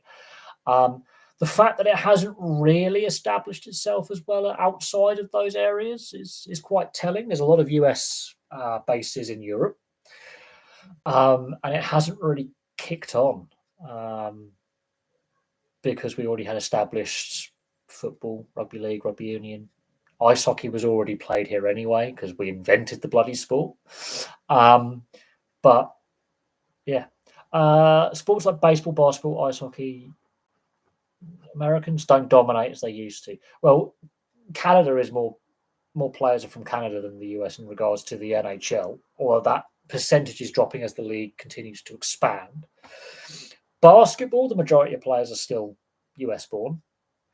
Baseball is interesting. There's a lot of players from Latin America and Japan and Korea and the Philippines that do end up playing Major League Baseball. Some of the best players right now are from Latin America, include South America, places like Venezuela, and Japan and Korea. But there's still the majority of players are still American born. But because of the strength of their domestic leagues as well, that they already have a talent pathway in Korea, Japan, the Philippines, Dominican Republic, so that there already is that player base and that pathway system. Like Costa Rica, Panama, they already have that entrenched in their culture, and so when Major League Baseball comes looking at overseas players, you've got players that are playing professionally, and they go, okay, we're scouting them, we'll put them into the draft, or we'll sign them as free agents, get them over it. As I say, I'm going to do a video on the 92 Dream Team. I'm going to start with Larry Bird first, his career video, but then I'm going to look at the Dream Team and how it was formed and the negotiations to get all the players there, because the Dream Team nearly didn't take place in 92. Larry Bird was the missing piece, and I forget which player it was who basically said, we're not going to play without him. The Dream Team comes along, rest is history, so to speak. So it's a very interesting one in regards to the Dream Team in 92 and the formation of the Dream Team and how it all comes to pass. But it's so interesting. Like, yes, if the US puts their best team on the court, yeah, they generally win. But at the same time, you look at basketball in places like the Balkans, Central Europe. Even Italy's got a really solid basketball league. There's some very strong, European club teams and European leagues, and there's some really good European players that have obviously migrated to the NBA. And the pathways are there, the structures are there, the fan base is there. It's just not as popular as it could be, but it's more popular than people realize. But yeah, getting the development right and growing the game internationally. The NBA is still the league of choice for the top players to go. It's where they can earn the most money. But you've got a limited number of NBA teams, and then you've only got the one minor league affiliate league. Is it the G League, I think? So there's a limited number of roster spots available. And so it is interesting in that regard. But yeah, I'm going to do a video on the Dream Team of 92 because that's just fascinating how they put that Olympic squad together, the players that played. And a lot of them said, we need Larry Bird. And Larry Bird is the reason why we have the Dream Team of 92. And it's an interesting time because this is the period where the Chicago Bulls are becoming dominant. The Boston Celtics have dominated the 80s. And the NBA is turning its fortunes around. And Larry Bird is the start, and then Michael Jordan and the Chicago Bulls lineup is the finish that turns the NBA from a struggling league in 1976, when Larry O'Brien becomes commissioner, to a league now that's making stupid revenues. Well, the EuroLeague basketball, I don't really follow it. I don't follow basketball. I'm not a massive NBA fan or a basketball fan. Obviously, I do content on the NBA, and I know, obviously, my youth. Obviously, Space Jam was a big thing in 1996, the first Space Jam film. Second one's crap, but the first one's good. So the mid-90s, the NBA had realised through the 80s and into the 90s, we've now got some marketable household names that we can sell not only to the US domestic audience, but globally. And it starts with Larry Bird and culminates with Space Jam in 1996. So there's like a 15, 16-year period where the NBA transforms itself from a league that's making barely any money, low attendance, teams are struggling financially and getting moved all the time. There's relocations all the time. There's teams going bust all the time. The league isn't doing very well. To the mid-90s, where Space Jam comes along and Michael Jordan just, becomes this marketable asset. And there were some other players as well. And the rest is history. Like, the transformation of the NBA is just amazing. And the NHL would have this sort of similar transformation, and Wayne Gretzky and the live puck era in the 80s is a key component of that. And then it carries on into the 90s with, the Mighty Ducks film. So the NBA and the NHL realized quite quickly that they wanted to capitalize on these marketable assets. They finally have these superstars. So you have the superstars of the 80s in the NHL and the NBA going into the 90s, and then they finally capitalize on their marketable assets, much like football was doing, association football was doing at the time. And there's a reason why these sports, their trajectories change, their futures change. Now, the NHL is finally catching up to the NBA, Major League Baseball, and the NFL in regards to revenue and salary cap growth and, fans and attendance, all this other stuff, and TV viewership. So there is that. Fenerbahce, well, you will find in Europe a lot of the football clubs are part of a multi-sports club. So yeah, Fenerbahce have got variety of sports under their umbrella. Could a successful London basketball team, and it's a what if in the EuroLeague, make a basketball popular? Unfortunately, I wouldn't say nothing can make it popular, because the actual Space Jam in '96 was one of the highest grossing films in the UK that year. So there are people my age who became NBA fans because of Space Jam, because it was a Warner Brothers cartoon / Michael Jordan, and it was marketed really well, really well. The the Mighty Ducks film was one of the highest grossing films in the UK I think it was 92, 93.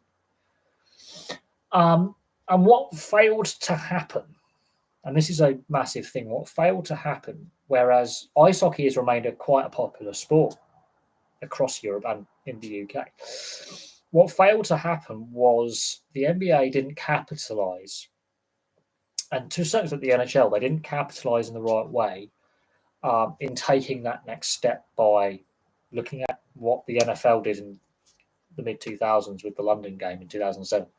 They didn't double down and take games earlier to the UK. And I think that was a missed opportunity.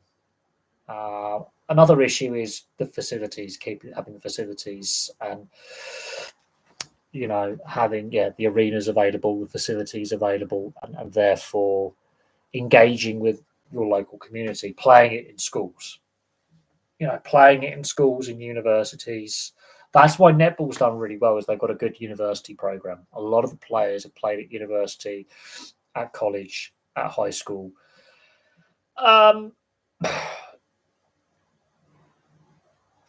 So, yeah, but this is where, at the time, they had a brilliant idea. They got Hollywood involved. They made a film. What they didn't do was kick on with that. Now, there's been a lot of sports films made over the years in a variety of sports. Some of them better than others, and some have really improved the marketability of certain sports and engaged a new set of fans that otherwise wouldn't be engaged. But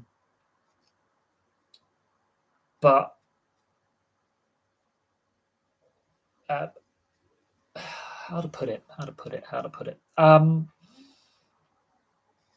But no, netball's got a leg up on basketball because there's a university structure behind it, and they capitalised on the growth of women's sports over the last 2 decades, and they've really done a good job. It also helps when the national side's really successful at winning Olympic and Commonwealth golds and World Cups. It does help when you have a successful national team that's winning international tournaments. But the NBA, and to a certain extent the NHL, although the NHL has corrected this more in recent seasons with their international series, taking games overseas, the NBA didn't fully capitalise, in my opinion, on Space Jam initially. But it did help grow the game in the US and to a certain extent Canada. They missed an opportunity in the 90s and the 2000s to really grow in Europe. Now, in part because basketball was already quite popular in South and Eastern Europe anyway. It was already quite popular. But they didn't truly capitalise in the way I think they could have done. I think it was a missed opportunity there, looking back. At the time, Space Jam was one of the most successful films of the 90s. Obviously, it solidified Michael Jordan as this superstar, and he made a lot of money out of it. He was already quite a wealthy individual with all his sponsorship deals. But there were definitely missed opportunities. I mean, Dennis Rodman has made a career of his own as his former teammate. Dennis Rodman, Jesus Christ, Dennis Rodman is a character. I need to look at his career because Yeah, Dennis Robin. Well, British media isn't interested in covering international sports when England, Great Britain, no good. Well, we invent a lot of sports and we're shit at them. So that's a kind of a. The thing is, and I do stress this, I think the sports media in this country is too football centric. I think over the last 30 years, the too much focus has been put upon association football in a negative context, because we have produced some fantastic athletes in a variety of sports. Fantastic. I don't think the British media made enough of Liam Kirk getting drafted by the NHL. And he's still playing top level professional hockey. I think he's playing in the Czech Republic now, but I think that knee injury did for him a little bit. I don't think enough emphasis was put on that and that story. I think the way with cricket going behind, I mean, cricket and rugby union, I think, get decent coverage, but I think the issues with both sports is unfortunate. I mean, I'm kind of glad the county game is on YouTube now, but even Talk Sport, it's Talk Sport. The title of the radio station, so they have Talk Sport boxing and snooker and whatever, but I don't think they give enough justice to other sports. 5 Live, I mean, look, when there's cricket on, they will do good cricket coverage. I will admit that. But unfortunately, I do think a big problem is, you've got a lot of teams, obviously, in London and the Southeast, and then you've got a lot of teams in the Northwest. And that's where the two media centres of the UK are London and Manchester. And so you're within 45 minutes to an hour of Manchester City Centre or London City Centre, and you can cover a good proportion of the Premier League and the Championship in regards to media coverage when it comes to football. 2 hours at a push. You've got a journalist, bang, they're at the ground, they're interviewing the players, they're writing their article, they're doing their video, whatever, website, and they're there. I do think the media coverage is too much with association football, but that's what has happened now with communities. They've because the league system is so deep and the professional levels go so deep, and the pathways are there. It sort of makes a bit of sense, but then you're neglecting the other sports that have good attendance, good pathways, and because you're getting that lack of coverage and that lack of exposure, sponsors aren't going to get interested, investors aren't going to get interested, and that is a problem. But unless you've got a high profile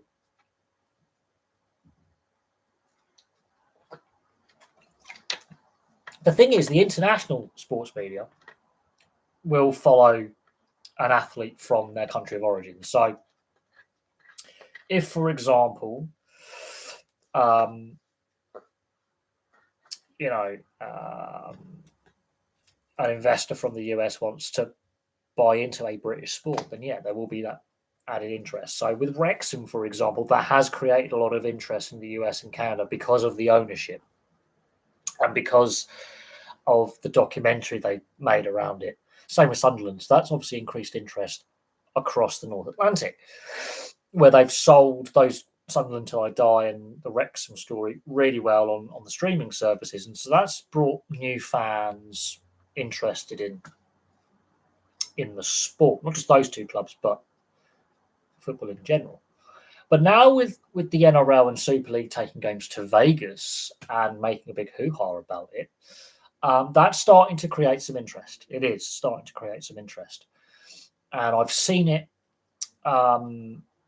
with other sports YouTubers from the US and Canada actually going, hang on a second, we've got a non-traditional sport coming to Vegas. The coverage in those countries, let's have a little look at this. And when a player from North America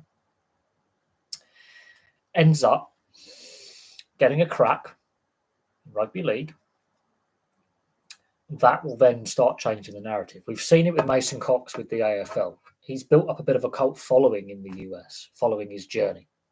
And there's some interesting media types, because Pat McAfee's gone mad for him. And so there is some interest in the AFL because Mason Cox, he's American. He's one of the best players in the AFL. I think he's the tallest player in the AFL, and he's an ex-basketball player. And he won his contract through a combine. And if and when that happens, you will get more US journalists coming over. And they will follow any bloody sport, honestly, because of the betting side of things, the gambling side of things now. That creates interest. And because of the liberalisation and the federal legislation in regards to sports gambling being eased, and therefore it's now fully legal, it's up to each individual state to enact legislation, but federally it's all legal anyway. That's created a lot of interest as well. And because you've now got rugby league, professional rugby league being played in Vegas once a year, 3 games, it's created a debate because they want to crack the US market for different reasons, be it gambling or TV viewership, sponsorships, just interest in general. And they very quickly realised during COVID, when the NRL and AFL resumed play, they were the first 2 major leagues which have international following in regards to players from around the world playing in them, to restart. American sports fans were bored shitless. The NHL had to curtail its season. The NBA had to curtail its season. They had to come up with bubble playoffs. They didn't get to complete their seasons. So they had to expand their playoffs. Major League Soccer used to play in a bubble in Florida. Major League Baseball was a mess. The CFL in Canada didn't take place. So North American sports fans were bored. And then it goes around on social media that these 2 leagues in Australia are starting up again, and they're going to continue their seasons. And there's, they've got the Watch NRL and Watch AFL websites. There's streaming web. We can watch all the games live. Or if we miss a game because of time zone, we can watch it ad-free in full. They've got all the related broadcasting in regards to the panel shows. And suddenly there was an uptick in new fans to both sports because they were bored, going, this is crazy. I don't understand the sport, but it's fun. It's brutal. They're playing with no pads. These guys are beating the crap out of each other, and they're playing with no armour on. Which, unlike ice hockey and NFL, there's these guys are bashing each other quite brutally, and they're not wearing body armour. And so that really tweaked a lot of people's imagination, and it goes from there. And the NRL got in earlier than the AFL in regards to, it started the whole Vegas, ball rolling. But they were looking at the West Coast anyway to take games. They were thinking about it, and they got the ball rolling. And it's made them a lot of money. It's created a lot of interest. There are now more American fans are buying tickets, whatever people say. More tickets were sold this year than last year. Viewership has gone up with US fans domestically. And yeah, you could say COVID actually saves the NRL, ironically, a little bit, and the AFL, because a lot of clubs were losing money. Now they're all profitable. So make of that what you will. Some of the rule changes we can debate whether they're good or bad for both sports, but the NRL especially took a risk, and now the AFL are like, okay, right. We need to look at potentially taking games to North America. The difficulty with the AFL is where are they going to play a game because of the facility they would need. Whereas the NRL, there's enough stadiums where if Vegas was not available for whatever reason, there was issues in Vegas, they could look at Portland, they could look at Seattle, San Francisco, LA, San Diego, they could look anywhere else and they could find a stadium and they could play a game. Whereas the AFL needs a cricket oval. They need a cricket stadium, and there just isn't the facilities available in the US right now that are AFL ready, where they could do it. But it's interesting looking at how, both leagues are looking at the US as a potential for growth. Look, I got asked earlier, could the NRL or could Rugby League have a World Cup in the US? Potentially, but a lot needs to happen for that to take place. The AFL did try China. A lot of leagues have looked at China, especially the NBA was one. A lot of the North American major leagues have looked at China. Risky strategy, especially with the rhetoric now coming out of the White House and tariffs and trade wars and all that.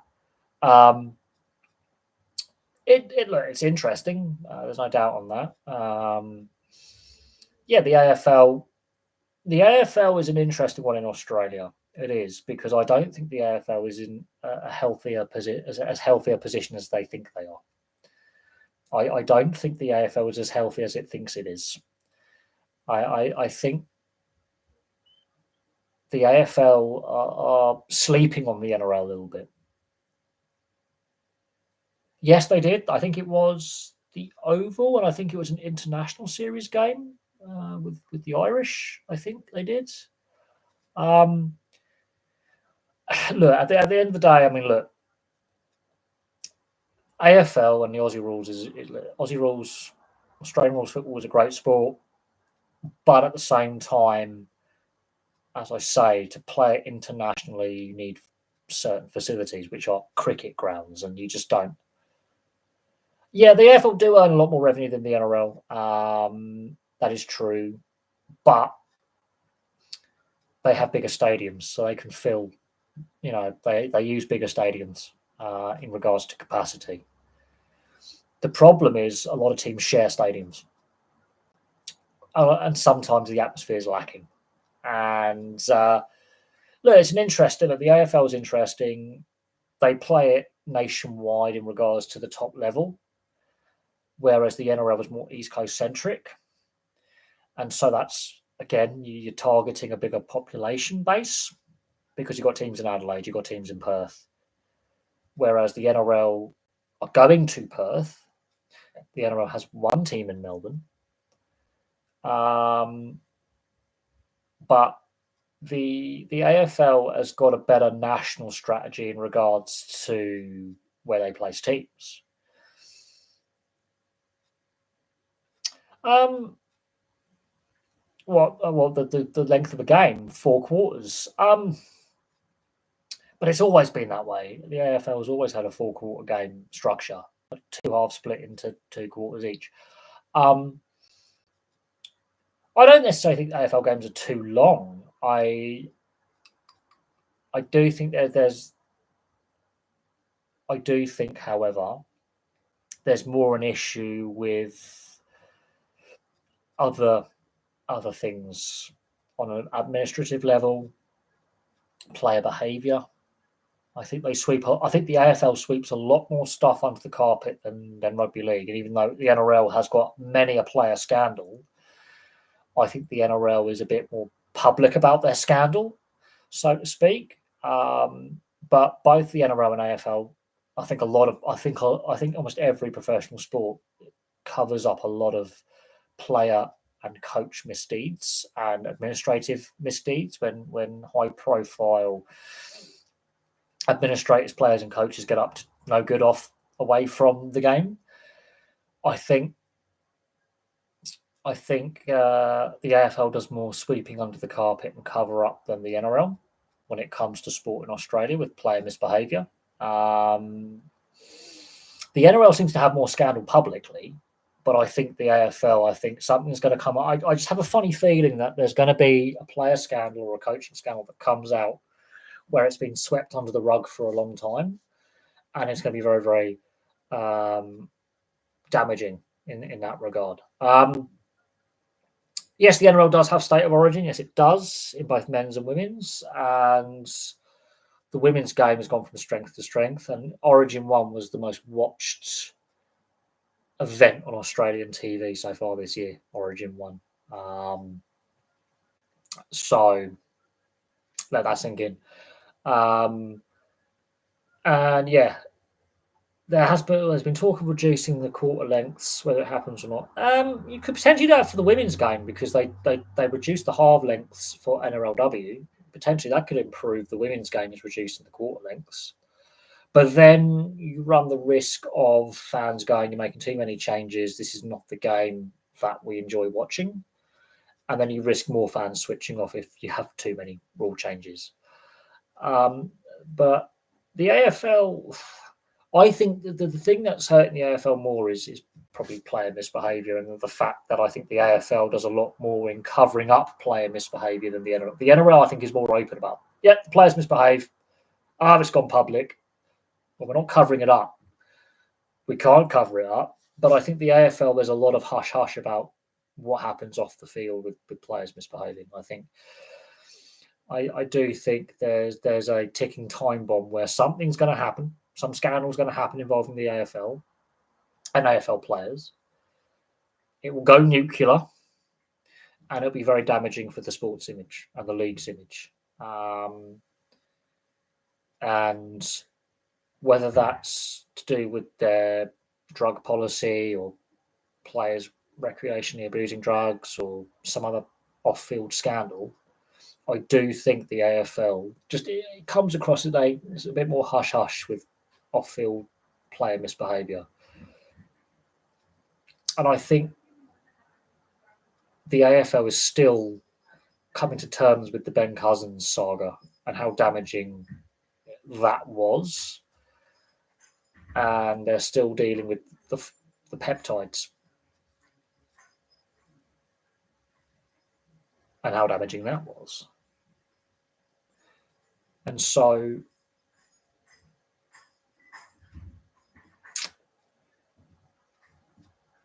yeah, it's going to be...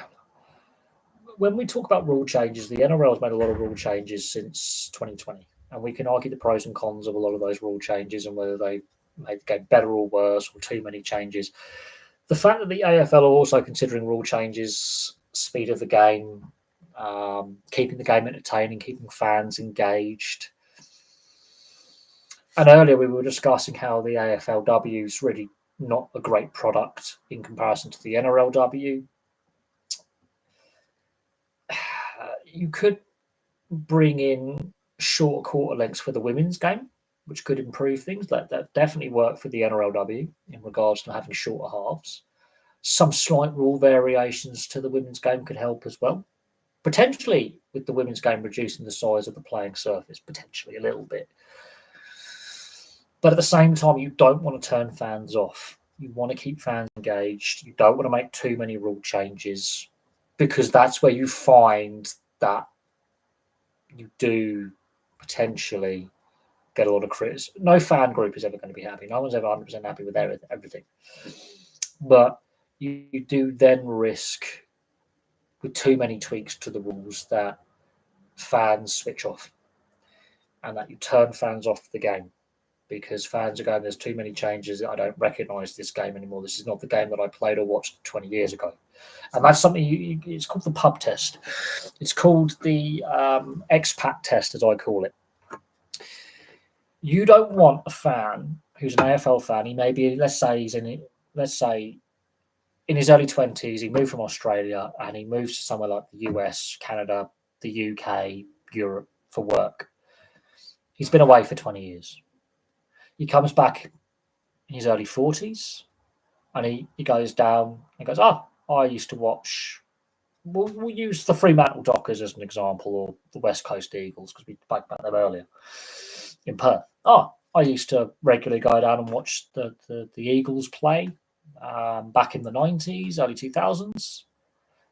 I'll buy a ticket to an Eagles game. It's been a while. I'm here visiting family, but whatever. Goes in, doesn't recognise the game that they're playing as this is not the game that I watched 20 years ago. 30 years ago, since I last watched her. And that's what you don't want, is a fan who's, for whatever reason, stopped watching the game for a while, coming back to the game going, I don't recognise it, not interested anymore. That's what I call the expat test. The pub test, does it pass the pub test? When we say the pub test is will fans post-game discussing potential rule changes or score lines or coaching or whatever it is, when they're discussing the sport in the pub on a post-match on a Friday, Saturday, Sunday,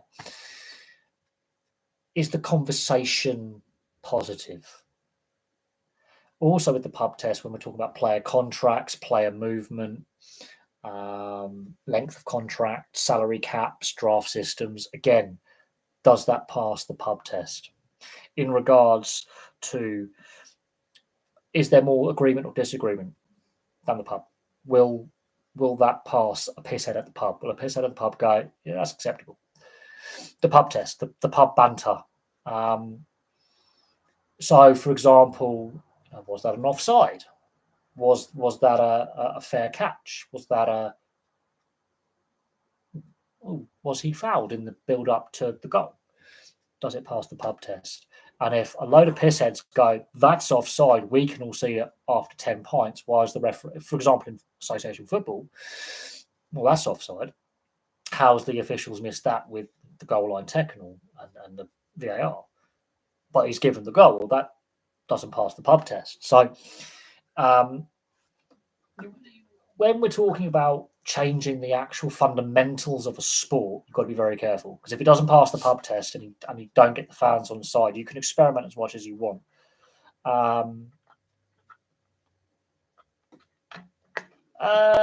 Women's injuries, research into women's injuries. Well, obviously, physically, women have different body shapes and their pelvis and hips and their leg and the way their legs are formed are actually slightly different physically. And you can see definitely we're talking about knee injuries. And yes, this is not just netball, it's all sports. There does seem to be more women pro athletes struggling with knee injuries than men. They seem to take a different recovery period, and they seem to be, it seems to be more MCLs and PCLs than ACLs they do, but their recovery time from an MCL appears to be longer.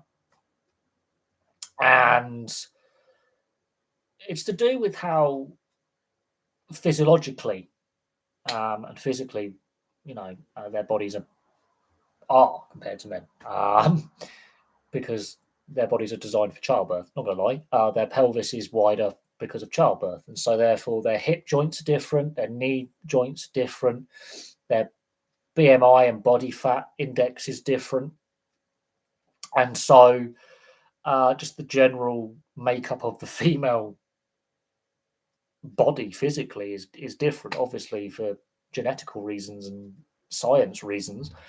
In regards to what their leg injuries, ankles and knees, you could argue it's the way that the female pelvis works in regards to running. It's a wider pelvis, so you've got a wider gait, where your legs are actually ironically further apart, hip to hip. So that does impact running style and pressure put through the knee, the ankle and the hip, and the lower back and the abdomen, so your muscle groups. And so we've seen it in association football, we've seen it in rugby league, rugby union. Women's ice hockey is different.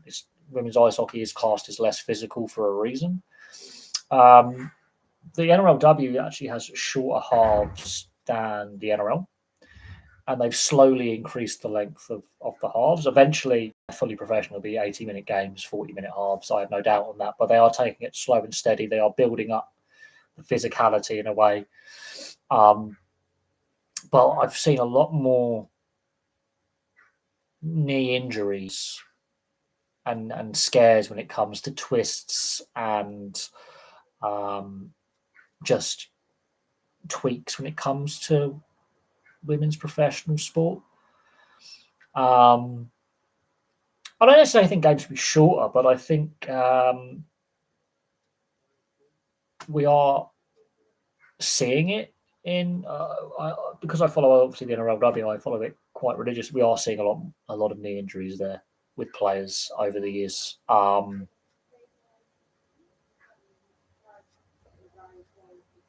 So it's an interesting one. MCLs are actually less serious than ACLs and PCLs. If you want to have a knee injury, do an MCL or a PCL than an ACL. They are not. There's a quicker recovery time, but I think women's recovery time takes longer as well. There's a bit more of a recovery time required, and whether it's because I think there needs to be a bit.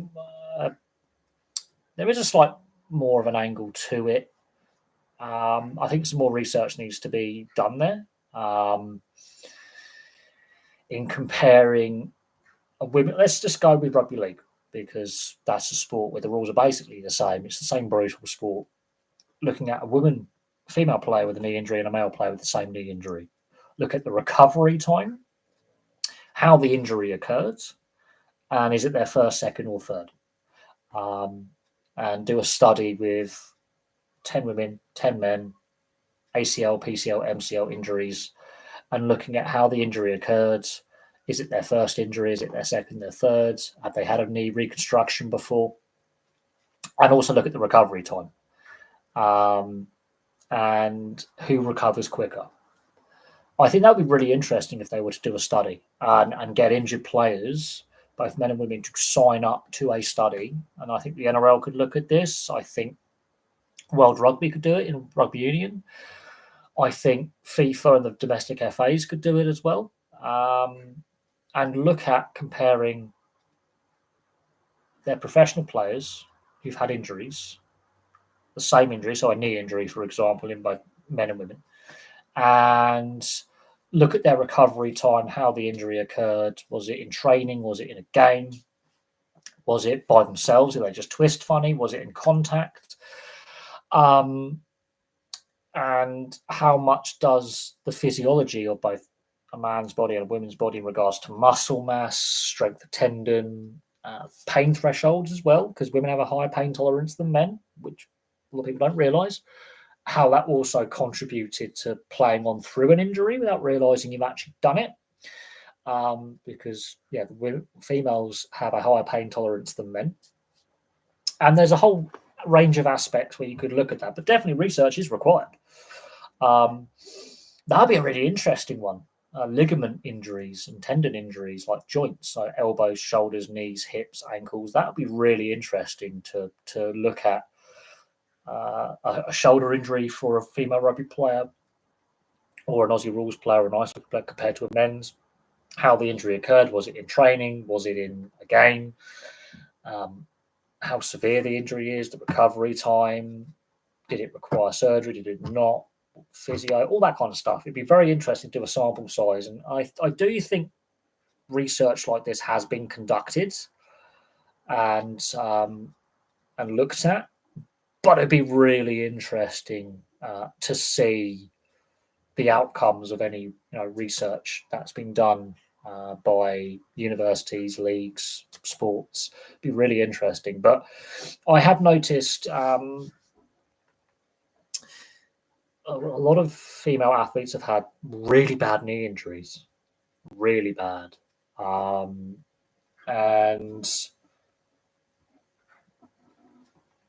it also seems they seem to twist differently as well. I noticed it in Women's State of Origin this year. There were some really scary moments for a couple of players with knee twists. Now, they played on. But I did notice that. And you don't see the same sort of knee twists in the men. You will see knee twists and then it just pops. But it's an interesting one. And it's something definitely worth looking into and looking at. And it'll be interesting to see if there's any research studies currently ongoing. Because as women's sport becomes more professional, we are going to see more physicality, more collisions, more injuries. because they're training more, they're doing it full time. But there's also going to be that more research behind it, more physios there, more data available to do a research study. So that'd be really interesting if you've got like 100 female athletes who've had a knee injury, 100 male athletes who've had that same knee injury. We'll go with the MCL. And what sport were they playing? How did the injury occur? Training or actually in a game? Did weather conditions and playing conditions like the pitch have something to do with it? Was it an indoor sport? Was it an outdoor sport? It'd be very interesting to see the prevalence of knee injuries. So we'll say MCL, but it could be any knee injury or any injury in general, and look at the various sports that are played. And is one sport more prevalent than another? Because football, Beth Mead, for example, I think she's done both her knees. She missed out on the World Cup, Women's World Cup just gone because of a knee. She injured it in the Euros final. But AFL in general, I mean, AFL is going to be interesting to look at. Is there a higher prevalence in the AFLW over the men in regards to knee injuries, percentage of players per season injured with knee injuries, game days lost? But that'll be an interesting study as well, looking at the men and women's games of the same sport, so association football, rugby league, Aussie rules, cricket, because being a fast bowler, you're putting a lot of force through the body. Being a spin bowler, a lot of force through the shoulder. That would be really interesting to look at the prevalence. So if you were to get 100 female athletes and they can play any sport, but look at their injuries, and go, right, we're going to look at knee injuries. We've got 100 female athletes who've had a knee injury. What sport do you play? What position in that sport do you play? Are you a starter? Do you come off the bench a lot? Like game time? Yeah, Dan, it has been a while. I hope you enjoy all my Instagram reels that I send because I love ADHD. It has been a while. Got a week off. I hope things are well in California. Up in Sacramento. It has been a long time. And yeah, it's been a long time. I'm doing okay. It's been a bit tough lately. It's been a bit of a grind. There's a lot going on. Unfortunately, since we last spoke, I've had a couple of friends pass away, which has been a bit. It's been a tough little time away from YouTube and things are happening with work. There's uncertainty over the next 12 months in regards to contracts and hours and changes and the it's all complicated, but I'm alive. Bored but alive. I've got a week off work. I've got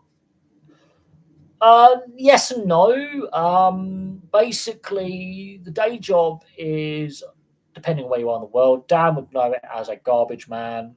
I'm dustman, binman, waste disposal. So basically, over here in the UK, it's weird because some local authorities, like city or town councils, will keep it in-house, and so you're employed directly by the local government. And the council I work for outsource it. So we technically work for the council, but we don't because it's through a subcontractor. And what's happened is the contract's been up for tender and a rival company has now won the contract. The company I work for, I have two options. I can stay at the depot I'm at and just transfer my contract over to the new company, or I can transfer with the company I'm with to another depot. So that's sort of how that works. But there's potentially changes to our working hours, to our contracts, to our overtime, days holiday. They can't give us any less than what we're on, but they can give us more or exactly the same. Our pay, they can't pay us any less than we're currently on as of the 1st of June next year. So it's going to be interesting to see what happens in the next 12 months. So this time in 12 months' time, so technically next year will be June the 3rd. Or was it be June the 4th because it's a leap year? This time next year, basically, the new contract starts with a new company. And there is a lot of uncertainty. There's a lot of people thinking we might leave or transfer with the existing company to another depot and to other roles within the company. So it's all a bit up in the air. There's a bit of uncertainty in the next 12 months. A lot of people may be gone by Christmas. A lot of people may just go, I'm resigning, I'm moving on, finding different work. So I don't normally talk about the day job as much here. I do talk about the day job in the members area when I do members videos, but I don't talk about it here as often. But yeah, it's complicated. So local government contracts are weird. Sometimes the local authority, so city or town council, in this case the borough council, they decided to outsource the contract to an outside company. But the next council down has kept it in-house. And then some of the other neighbouring councils have different companies running the same contracts. And so it's all very complicated, but basically it depends on which political party or parties run the local council, what they've budgeted for, how much surplus they have, if they have one, if they have money spare. It's all a bit complicated and it's all a bit of a mess. Privatisation is a mess. It does vary from basically district to district. You would find this again in places like around the world.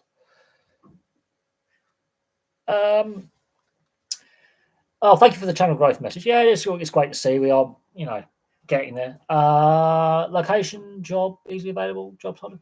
They're always looking. Honestly, the staff turnover in my industry is ridiculous. Absolutely ridiculous.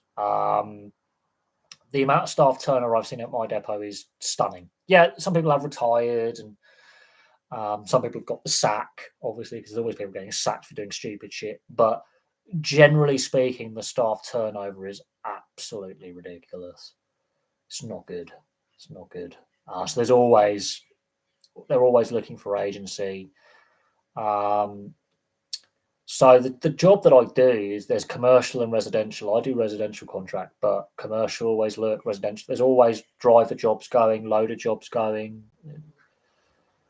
I have found some more. Yes, I found some more memorabilia. In regards to Spurs season, Postecoglou, he did say we'd win a trophy in his second season. He's done that, but their league position was shocking. And while they've got Champions League football next year and they win a trophy, so it ends their trophy drought, their league form is worrying because, say with Man United and a few of the other clubs in that portion of the table, right now, like them, Wolves, Man United, I think there was another club in there as well. Some of their points totals, especially Spurs, that would have been relegated in 7 separate Premier League seasons. So I think getting Champions League football will make it easy for them to attract a player or two. They've won some prize money from winning as well, which is important, from winning the Europa League. I do think it's interesting. Will he keep his job because he's won that major European honour and he's the first manager in 17 years to win them a trophy? That's going to be interesting. But their depth got exposed this year with the injuries and suspensions players had. They got exposed depth-wise. A lot of their younger players just weren't ready for that step up from the under-21s and being fringe players to playing regularly week in, week out. They just weren't ready. So there's question marks over the youth system and the squad depth in key areas. And it's very lucky they didn't get relegated. I mean, if the bottom three were better, their points total was relegation. And their form is not great either. So there's a lot. I don't know if Spurs make a decision. I mean, does he go? Does he stay? It's a complicated one because he's won them a major trophy. He's won them the prize money. He's got them Champions League football next year, which is key financially, just for making the group stages money. And Daniel Levy and I forget what's his name. Is it Joe something? Money. Is it Joe Lewis? I think it is Joe Lewis, his boss. Money. Is the Big Six era over? Has it been over? It's a media creation. Because before it was the Big Four and it was different clubs. Then it was the Big Five, different clubs. And now it's the Big Six, different clubs. It's a media creation. Because Villa and Newcastle and now Palace winning the FA Cup, it completely changes the narrative. And, you know, Nottingham Forest getting into Europe, the narrative has changed. The Big Six is a media creation. It's a media creation. It's a clickbait media creation. It was a creation to sell newspapers. It was a creation to get people interested on the early days of the internet to look at news articles online. It's a clickbait creation, in my opinion, because success is cyclical.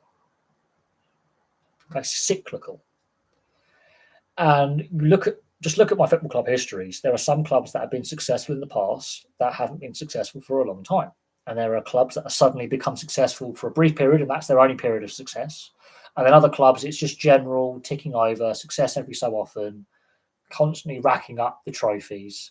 And then there are other clubs who haven't been successful, like Go Ahead Eagles, Deventer, winning their first trophy in over 80 years. Bologna winning their first trophy in God knows how long. Newcastle winning their first trophy in God knows how long. And suddenly, the narrative changes. So it's every country has their Big Six, Big Three, Big Four, Big Five, whatever league is. Or certain leagues have their original six, like the NHL, for example. The original six is just the six clubs that were left over from World War II. That's it. They're the six teams that survived the Great Depression. They weren't actually the original six. They're called the original six because post-World War II, up to 1967, when the initial expansion era starts, they were the six teams that played in the NHL. Now, every league has, you know, their most successful team. Every sport has successful teams, right? But it's a media creation. Honestly, it's a media creation. Success is cyclical. Other leagues will say it's a Big Three or a Big Four, or the capital dominance, if it's like a capital city has the most dominant sides or whatever. People earlier on, it was people saying, "Oh, is the North-South divide is the northern powerhouse over," and all this BS. I think this is one of the reasons why I started doing the Football Club History series, was to prove that the Big Six is truly a invention by the media. And the media has an obsession with a handful of clubs in football, in certain leagues, and that other clubs are also very successful historically, have big fan bases, and get overlooked. And I think a lot of fans would accept that. I think the obsession with the Big Six pisses off the majority of fans. You look on any news sports website here in the UK, for example, and they will have multiple articles on Manchester United, multiple articles on Liverpool, multiple on insert club here in the Big Six, like Spurs, Arsenal. And it gets to a point where it is a bit ridiculous. And I don't, because once Newcastle class is one of the Big Four, weird. Like clubs like Newcastle and Leeds, and you know, both clubs in Sheffield, they've got big fan bases, massive fan bases. Sunderland's got a massive fan base. And then you look at clubs like Liverpool, Manchester United. Yeah, they've got big fan bases locally, but okay, because of the Premier League, they became global brands. Whereas some other clubs just didn't get that recognition because they weren't successful for a period during the Premier League. Like Wolves, look at Wolverhampton Wanderers. Their success is in the 50s. very successful side in the 50s, dominated English football for a decade. Aston Villa, very successful side historically. Been some time since they've won anything, but historically one of the most successful sides in English football. It's all cyclical. It's all cyclical. Nottingham Forest were very successful in the 70s and the 80s. It's cyclical. And it's refreshing to see Nottingham Forest back at the pointy end of the table. Oh, Portsmouth, yeah. Portsmouth have got a huge fan base. Huge fan base.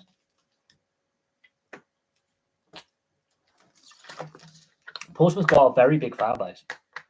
Because in Hampshire, it's weird. Hampshire's got two professional clubs and they're both on the south coast, Southampton and Portsmouth. And so that's Aldershot, okay, and Farnborough in Rushmore, which is in Hampshire, true. But Hampshire's weird because you've got Aldershot and Farnborough at the top, and they're smaller, more localised clubs. And then you've got two big cities at the bottom, which are Portsmouth and Southampton. And they've got massive fan bases. Portsmouth, I think, is a bigger fan base than Southampton. Southampton's got the bigger population, but Portsmouth has the bigger fan base. And it's a fierce rivalry as well, though I think gets overlooked. But there's some great football clubs out there. And as I say, I've done the football club histories and I've looked at the success that clubs have had. Some clubs have had less success than people expect, and some have had more than people realise. And when I look at, you compare the big fan base of Celtic and Rangers, which is big. Oh, Rangers is the biggest fan base in Scotland. But you look at Manchester United and Liverpool and the clubs in London, they've got global fan bases that Scottish football just doesn't quite have. But Aberdeen's got a big fan base. You've got to remember this. Hibs and Hearts are big fan bases. Just because you've got the Old Firm doesn't mean the other clubs in Scotland don't have fans. Got to remember that. Got to remember that. And you look at the success in Scotland, while Celtic and Rangers dominate, and I think in a negative way at this point now, you've got some other very, very, very successful clubs. Rangers, though, is the biggest fan base in Scotland. And a lot of Celtic fans aren't from Scotland. They're from the Republic of Ireland, so they're from Dublin.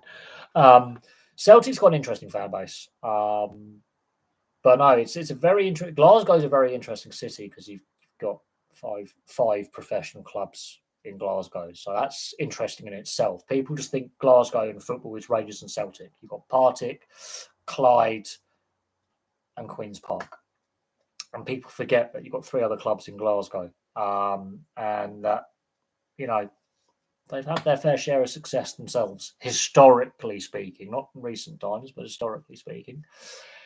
And it's a very interesting footballing history in Scotland. I've done a lot of the clubs in Scotland. I've still got a few clubs to do in Scotland in regards to football club histories and stuff, but it's a very interesting history north of the border.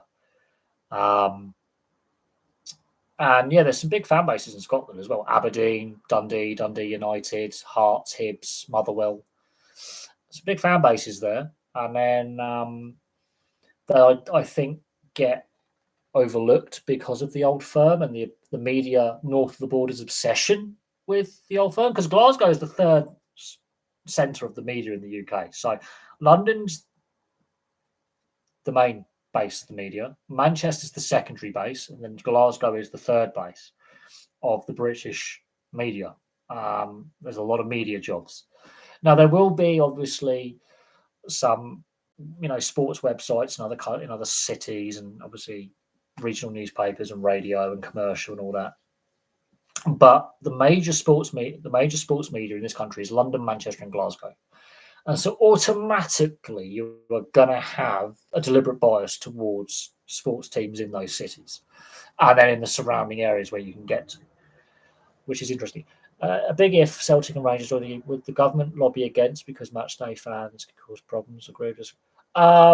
Well, firstly, you just kill Scottish football completely stone dead, because the Edinburgh clubs, Aberdeen and Motherwell and Dundee, they do rely on the away fan and fans in attendance.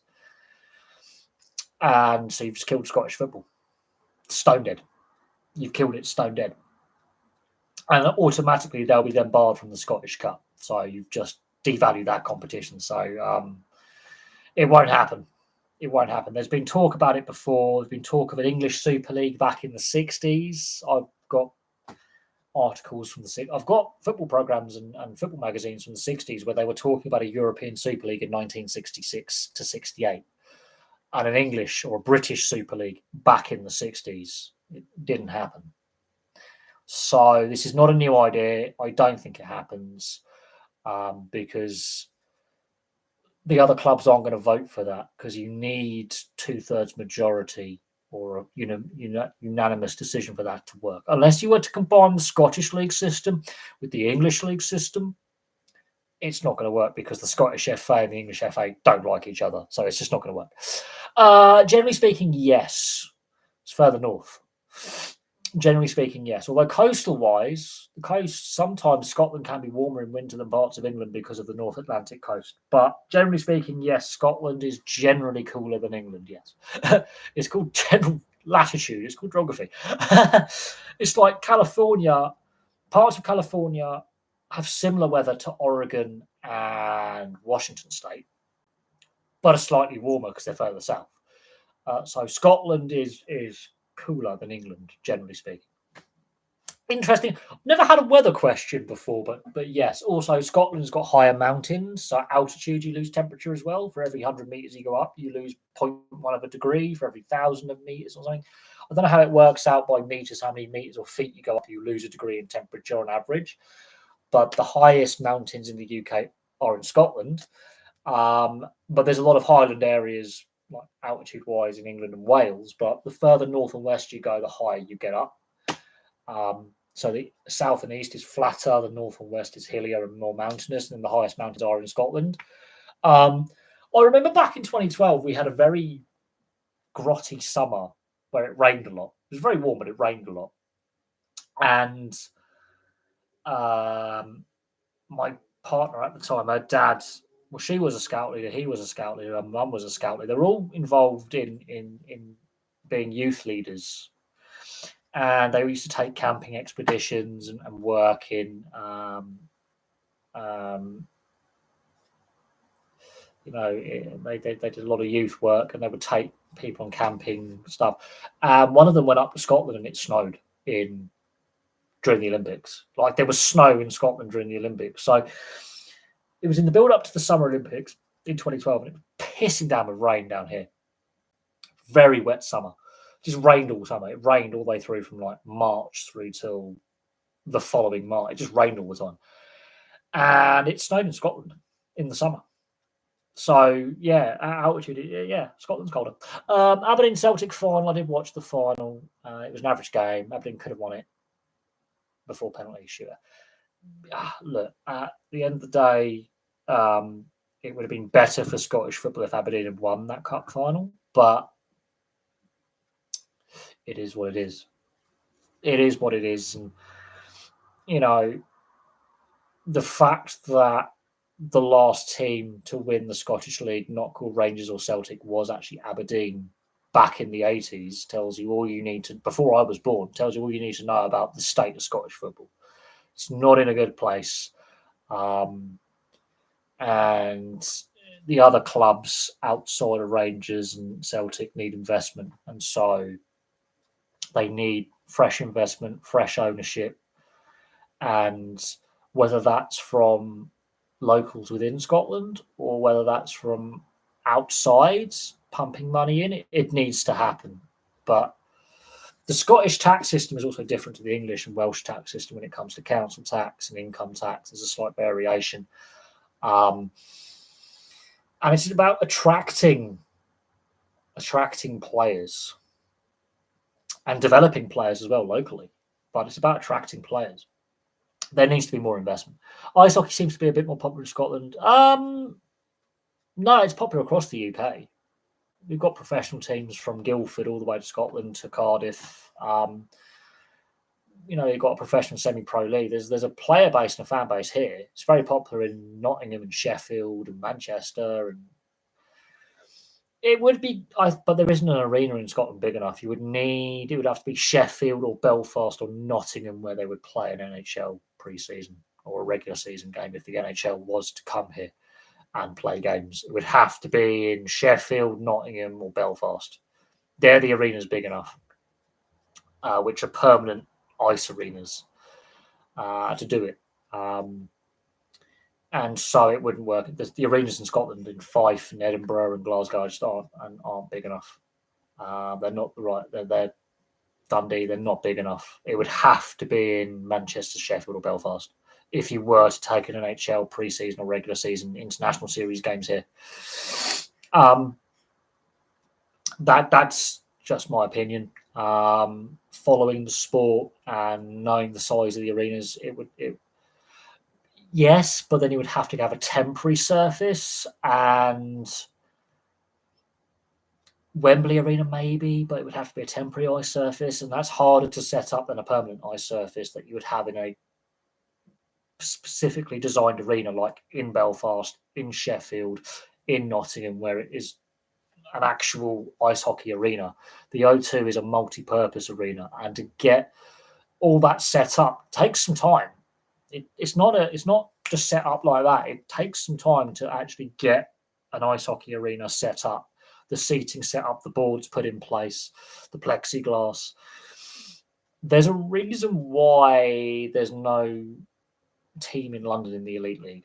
There isn't an arena big enough. There are some ice rinks which have ice hockey teams playing in them, like in Romford and in Streatham.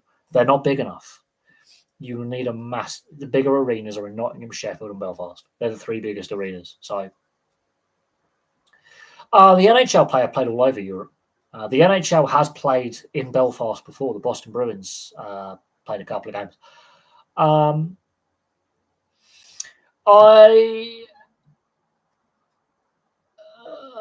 You don't follow the NHL. With the NHL expanded Canada again, or go with the USA? I'm going to have to give you a bit of an economics lesson. It's going to be the USA again. There's going to be 2 teams added to make it 34, and then 2 more to make it 36. I've done a series of videos looking at potential expansion locations. It's looking very, very likely Atlanta will be one of the next 2 cities. Atlanta and Houston look most likely to be 33rd and 34th teams added. Now, meetings have been had with ownership groups from potential team owners from New Orleans, Houston, Atlanta, Omaha, Nebraska. There's another one. Yes, Omaha, Nebraska. Who would have thought? Quebec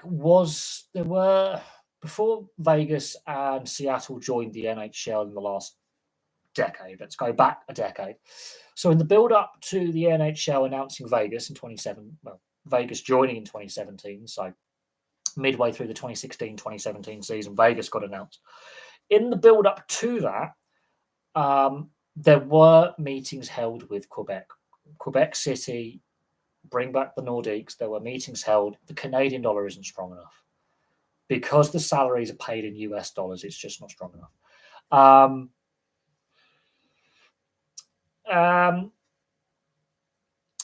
I will talk about theme nights of football games here. Yeah, we'll talk about that. But Dan, you live in California. The NHL, would it be nice to have a team, an 8th team north of the border? Absolutely. Quebec could work. Hamilton could work. Absolutely. You could have a team in Saskatchewan. It could work because the fans will turn up because it's a hockey mad country. The problem is the salaries. It will cost more to run a team. You would need over $1 billion US. And that would be 1.2, 1.3, 1.4 billion Canadian. The Canadian dollar is not strong enough at the moment. If it was more parity, that would be different. But with the current rhetoric and economic stuff coming out of Washington, D.C. with Trump and all that, don't want to get into politics, that has definitely made it even more improbable. But I've done a series of videos looking at potential NHL expansion locations. I've done New Orleans, I've done Houston, I've got to look at Atlanta, I've got to look at Omaha, Nebraska, because that's come up. Kansas City's come up as well in conversation. Now, the NHL has stated it's not in expansion mode at the moment, but it's looking more and more likely as each week passes that Atlanta is going to get a team within the next couple of years. And that's going to be interesting how they fit that in with the CBA. They've basically hinted it'll have to be 2 teams coming in at the same time. They don't want it to be an odd team league again. They want to have the conferences balanced. So it's going to have to be an East team and a West team. They're going to want to get to balance the divisions as quickly as possible. So you're going to have 4 teams come in a very short period of time. Is there the player base for that in the US and Canada? Because they're going to have to pillage Europe again for some players. They're going to have to expand the draft. They're going to have to look at affiliate teams in the AHL and ECHL and expanding there. And then you're going to have to look at the collegiate system and the junior system and the SPHL, which is another separate professional league that isn't affiliated to the NHL. But no, they are looking at expanding past 32. They want to be the first league that goes to 33 teams. Phoenix has already got a 5-year window where they can come back in. So we know within the next 5 years there's going to be expansion. What, a team in Mexico or South America? No. They've had plans in the past, in the 90s. And I do, talking about Space Jam and the Mighty Ducks film franchises earlier. In the 90s, an idea was floated that a 40-team NHL with a 10-team European division. Let that sink in. Some NHL head office was looking at having a European division and having a 40-team league. That fly is going to annoy me intensely. It will die. Flies just come through my open window and is now buzzing around my ankles, which is really annoying. It won't work. I mean, look. As I say, the NHL was looking at a European division. Look, the NFL wanted to have a team in London over a decade ago. Nearly 2 decades ago. And it hasn't happened. Now, there is nothing against the NHL investing in the European leagues and in player development.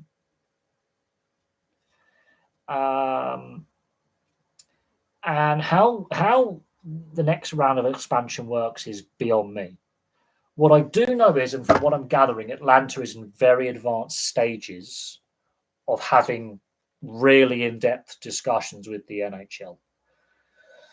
The thing is getting a building. Now, I need to look at Atlanta and what happened with the Flames and the Thrashers and do a bit of a history video and looking at also, could Atlanta get an expansion team the 3rd time around? Because this is the, the interesting thing. Yes, the KHL was looking at a team in London about a decade ago. Not long, about the time that I started the channel, the KHL was ooming and ahhing about having a London team. The NHL, as I say, had plans drawn up in the 90s for a 10-team European division and having the NHL at a 40-team league. Now, do they do themed nights at games? It depends on the sport, but yes, there are themed nights at rugby league and ice hockey over here in Europe and in Australia.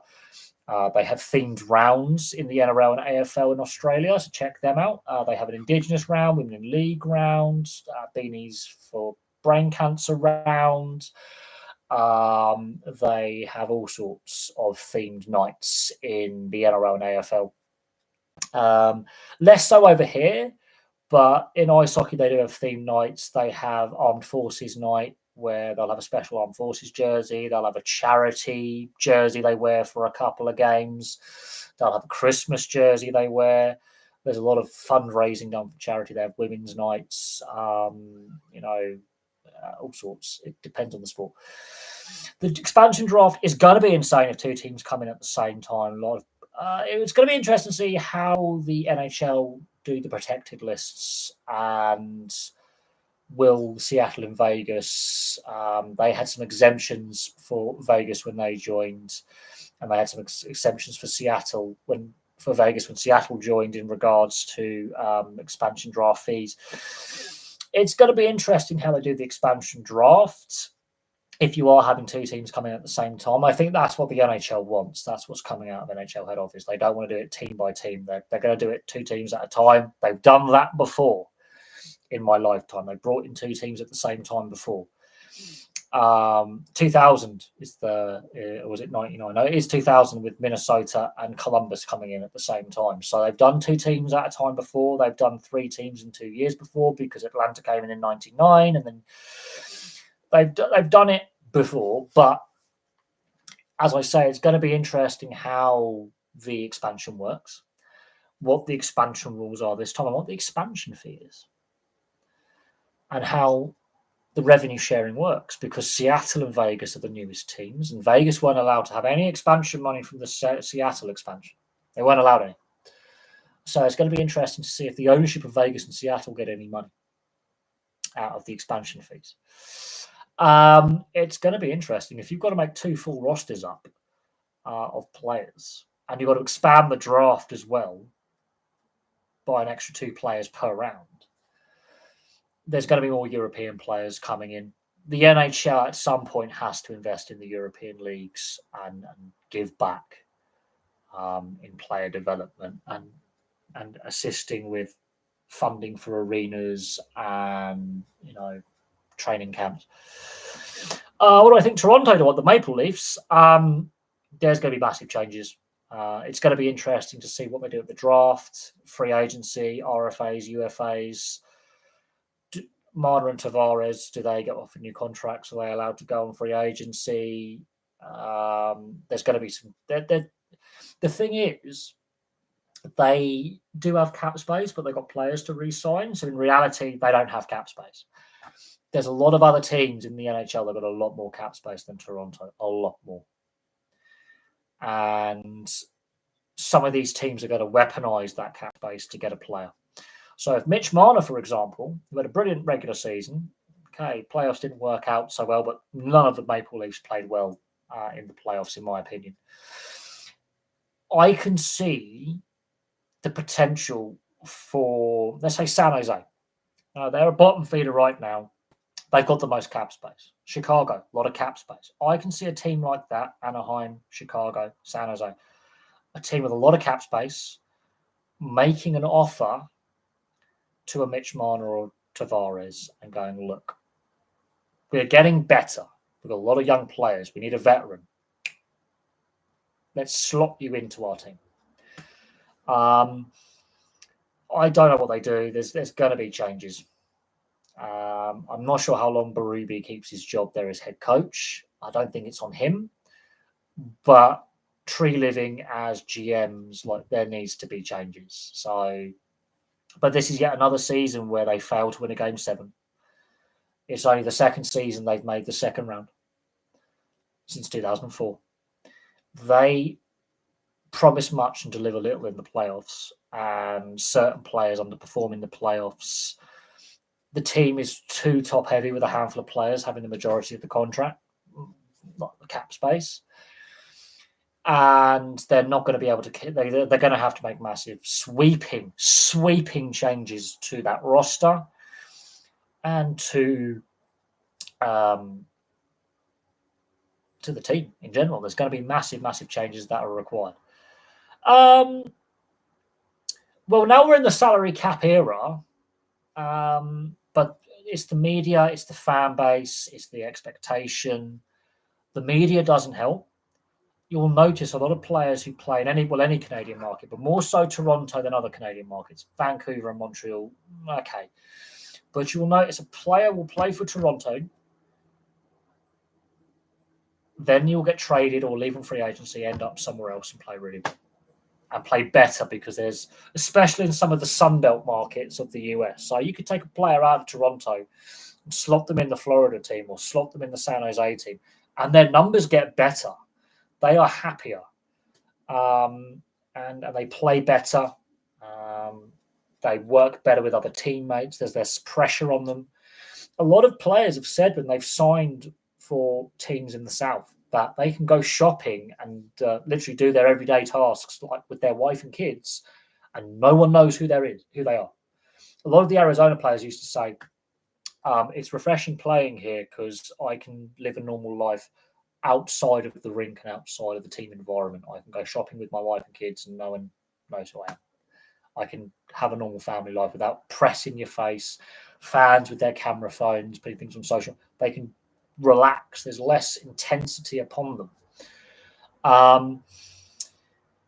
So yeah, I can see Marner going to another team, either in Canada or in the northeast of the US. Yes, Chicago has the cap space. Winnipeg actually has a lot of cap space as well, and they do need a second line center to, I think, fix a lot of the problems that the team has had.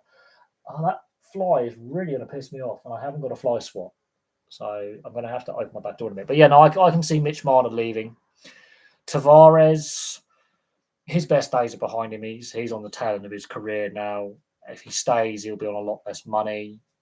He can't go for league minimum because then that pisses off other teams. But he could go in free agency as well. And again, it's what you want to add. Like,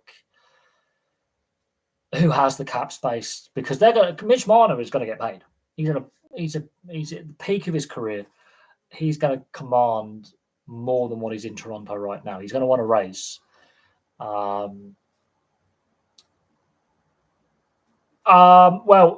a salary cap, you'll be surprised. Look at the history of that salary cap. You'll be surprised. The Rangers, Toronto, Chicago. A lot of these teams were throwing money around and they couldn't win. So, you'll be surprised who actually won without a salary cap. Some teams overspent money and nearly went bankrupt without a salary cap.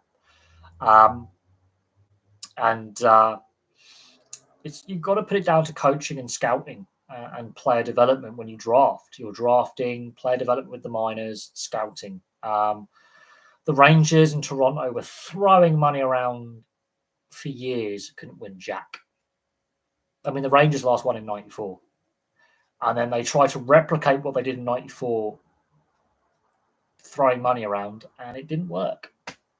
Didn't work. They still have not won 31 years later. The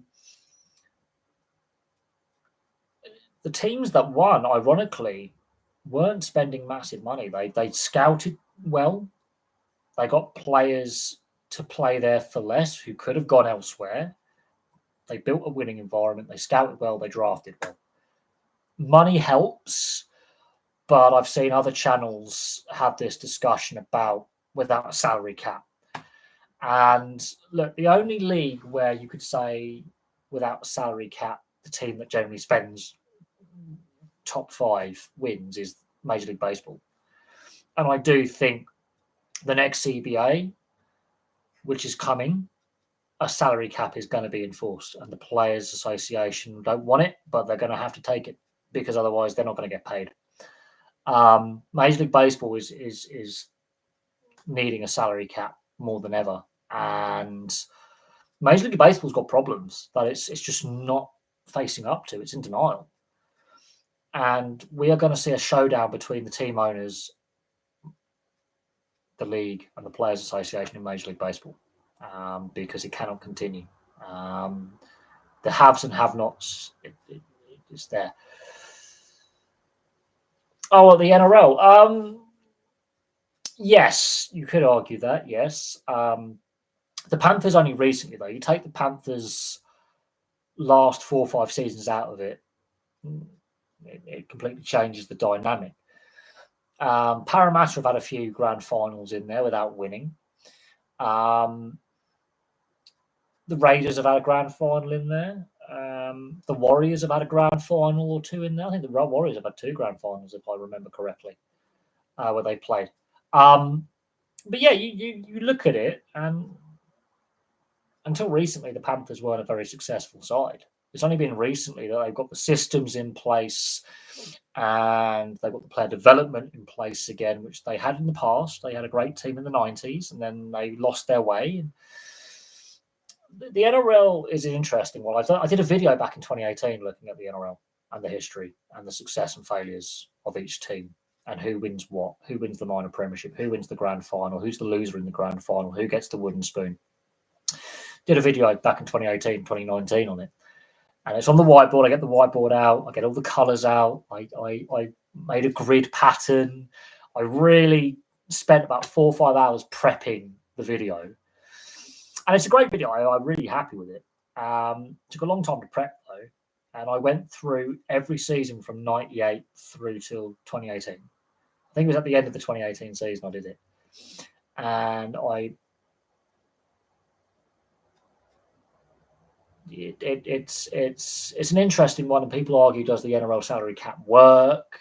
I think this season it's finally working. We're starting to see a massive shake-up. The Broncos are struggling. The Panthers are struggling. The Storm have been a bit inconsistent over the last 6 weeks. The top three are the Bulldogs, Raiders, and Warriors. The Sharks are sniffing around. The Sharks have actually been in a few grand finals themselves, and they've won a grand final. So it's really interesting how the NRL ladder looks this season so far. The Cowboys have been in a couple of grand finals and they've won one. So, well, yes, the majority of the grand finals have been dominated by the Storm, Panthers, Roosters, and Broncos. The Roosters haven't been to a grand final since 2019. And so let that sink in, 2019. The Storm haven't won a grand final since 2020. The Broncos haven't won since 2006. The Panthers have only really been successful in the last 5 years. We take this last 5 years out of it, they're not that successful historically. So, and yes, teams are starting to invest in youth, which is very noticeable. Yes, we've definitely seen the youth pathways increase. It's very noticeable.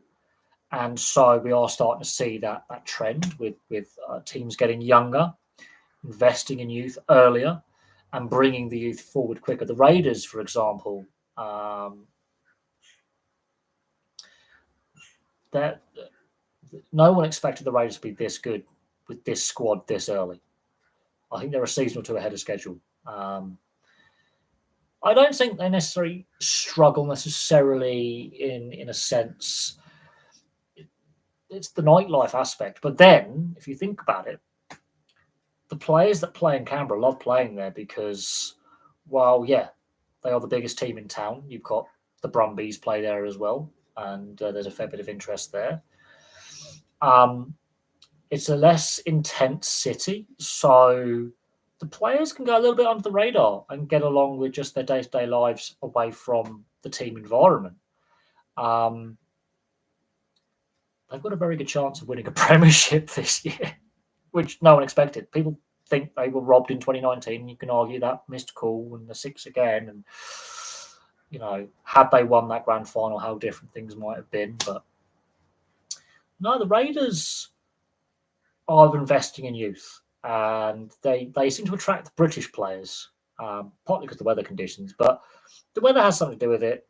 I don't know what taxes are like in Canberra in regards to the New South Wales in general, because it's territory, capital territory, what taxes are like and cost of living and stuff like that. But it's a sizable city. It's not tiny. Canberra's not a small place.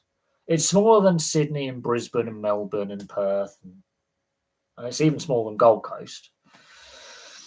But it's not a tiny city. It's nearly 500,000 people live in Canberra. In the metro area, it's like 600,000, 700,000 live in the metro. So you class in the small towns around Canberra as part of and as part of the metro. But it's a bit less intense and in your face, and that suits some players. The less scrutiny, the fan base are a little bit less toxic. I think the Raiders fan base. I think that helps. I think you've got a more positive fan base, if that makes sense. So when the team isn't doing so well, the fans don't get on the players' backs as much. If the scrutiny is worse in Brisbane and Sydney in regards to the media, there's definitely more of a media scrutiny in Brisbane and in Sydney, and to a certain extent in Melbourne than in Canberra, which I think helps. It's the same with the Cowboys in Townsville, like the whole of North Queensland. There's less media scrutiny up there. The players seem more relaxed as well, which I think helps with the performances. I think Gold Coast, there's a growing media presence and with the team continuing to struggle and with, some big name players there and Des Hasler, there's a bit more focus on Gold Coast now than there was in the past in regards to a city and the media presence and the growth there and the intensity. But it's an interesting one. I mean, housing is to a certain extent because you've got limited space in the capital territory, but there's a lot of land they haven't built on in the ACT. But housing is expensive everywhere across Australia. I think Perth is, out of the major cities, Perth is one of the cheaper places to live out of the major cities in Australia at the moment. Darwin's a lot cheaper as well, but housing is expensive anywhere in Australia. There's a housing crisis. Same over here in the UK. Housing, I mean, where I live, I'm struggling to get by. And I'm considering moving to the West Country. I've got some family down in southwest England, and I'm thinking about moving down there. It's getting too expensive here. I've got friends moving away as well who live locally or moving down to the West Country, near to where my family live, actually. And it's getting to the point where they're finding it too expensive. My friend can do the same job with the same company. He can just get a transfer to a different airport and do his same job down there for the same salary, but the cost of living is cheaper. And that's pretty much what's killing me is the cost of living. It's too expensive. It's too expensive. Rent costs are too high. I mean, just getting some bread, some cereal, and some milk, that was enough. And I was getting all the cheap brands. I was getting the own value brands. That came to me £7 for just a bottle of cheap lemonade, own brand lemonade, own brand cereal, own brand bread, and own brand buttery spread. Nearly £7. Apart from the milk was the only thing that wasn't own brand because I go for long life milk, and I didn't have the own brand long life. I had to go for the other brand. It's expensive. And I'm not seeing a change. Council tax is too high. That fly is really pissing me off now. It's just too expensive. And yes, that I was watching the Hockey Guy YouTube channel, and he's a wealth of knowledge on the NHL and ice hockey in general. And he was looking at how the Florida Panthers teams put together, and he was just talking about cost of living and taxes. And a lot of lazy armchair fans, as I call them, who think that players only sign in Florida and Arizona and in the major leagues in North America because of taxes. Partly yes, but cost of living. Like Florida is a very expensive place to live. Taxes may be cheap, but house prices are not. Insurance is more expensive in Florida because of the weather, hurricanes, floods. It varies, but no, Canberra, any capital city is going to be expensive because of the government jobs. They're high paying. But there's some cheap places to live around that area of New South Wales, just outside of Canberra. Texas doesn't have individual income tax. There are a few states that don't. I've got a couple of friends who live in Texas, so I've got some subscribers who live in Texas as well. Texas is interesting because everything's big, loud, brash, and in your face. But that doesn't explain why teams from Texas suck and haven't won for a long time. Dallas Stars are trying their best to regain some Texan honor, but the Dallas Cowboys suck. The Houston Texans suck. But at the same time, these are big teams with big fan bases, and everything's done bigger in Texas. The stadiums are huge, for example. The high school stadiums are ridiculous in Texas. But yeah, that has a part to play in attracting players. Is cost of living and in part taxes, property prices. Yes, it does have a part to play. If you've got to relocate your family, get your kids in a school, buy a house or an apartment, property prices will have a part to play. And yeah, the Sun Belt, property prices are generally cheaper in some areas of the Sun Belt, but because a lot more people have moved to the Sun Belt, like Arizona, Texas, Florida, California, property prices have gone through the roof. They're not as cheap as it used to be. And the US is weird because each of the states has their own income tax, sales tax, property taxes. There's nothing like over here in the UK where if you're not self-employed, your taxes are paid for you. We have a system called PAYE, unless you're self-employed. So your taxes are already deducted from your wage packet before you get it. UK needs to back the version. No politics. That's for the other channel. I keep my politics to myself, but I've dropped hints that I'm not I'm not a leaver. Let's just say that it's been a tough last decade because going into 2016 there was already the talk about this referendum, and I'm going to keep myself quiet, but yes,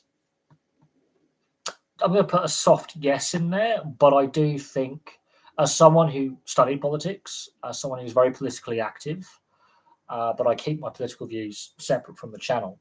I think the EU still has a lot of problems that it needs to reform politically in its structures. I think it should have been more just a trade bloc, a trade treaty rather than political mess.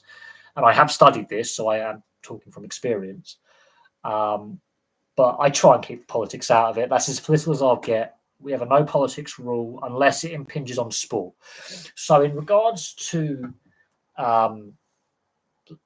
let's say bidding for Olympics or World Cups or Euros, that's where we do talk about politics, because you do need political backing to get the funding to build the stadiums, to, get the infrastructure up running in regards to transport.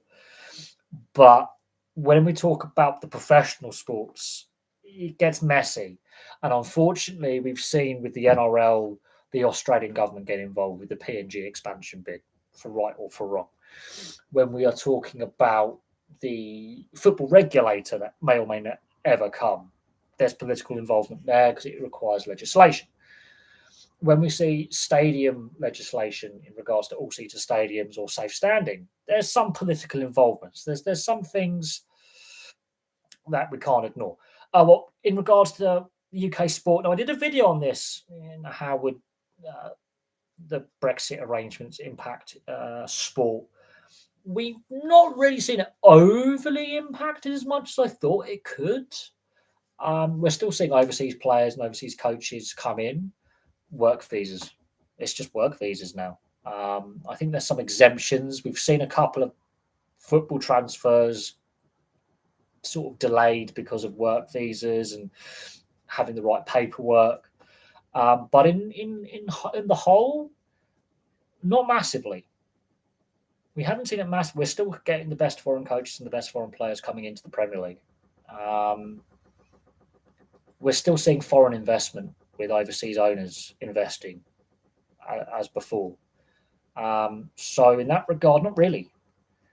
I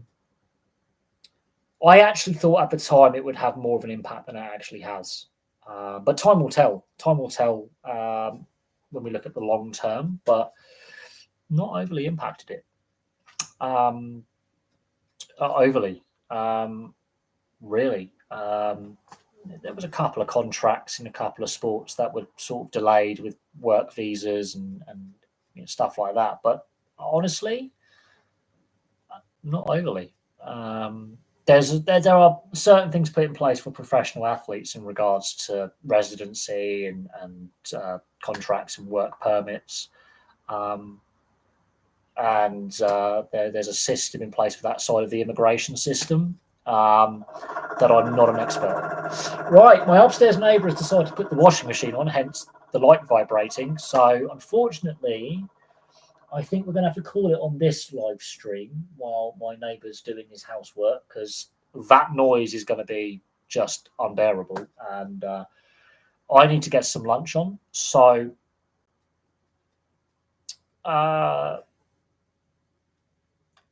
we shall see. Does it though? The EU does put a lot of funding into sports in regards to education programs and funding. So actually, the EU does get involved in sports. When we were a member of the EU, there was actually government funds from EU programs. So grassroots, there is EU funding. or legacy of lottery or EU or government funding. So where the Euros that we had in the delayed Euros in 2020 that we played in 2021, there was some EU backing for that. But anyway, I'm going to leave that for now because that light fitting is going to vibrate for the next hour.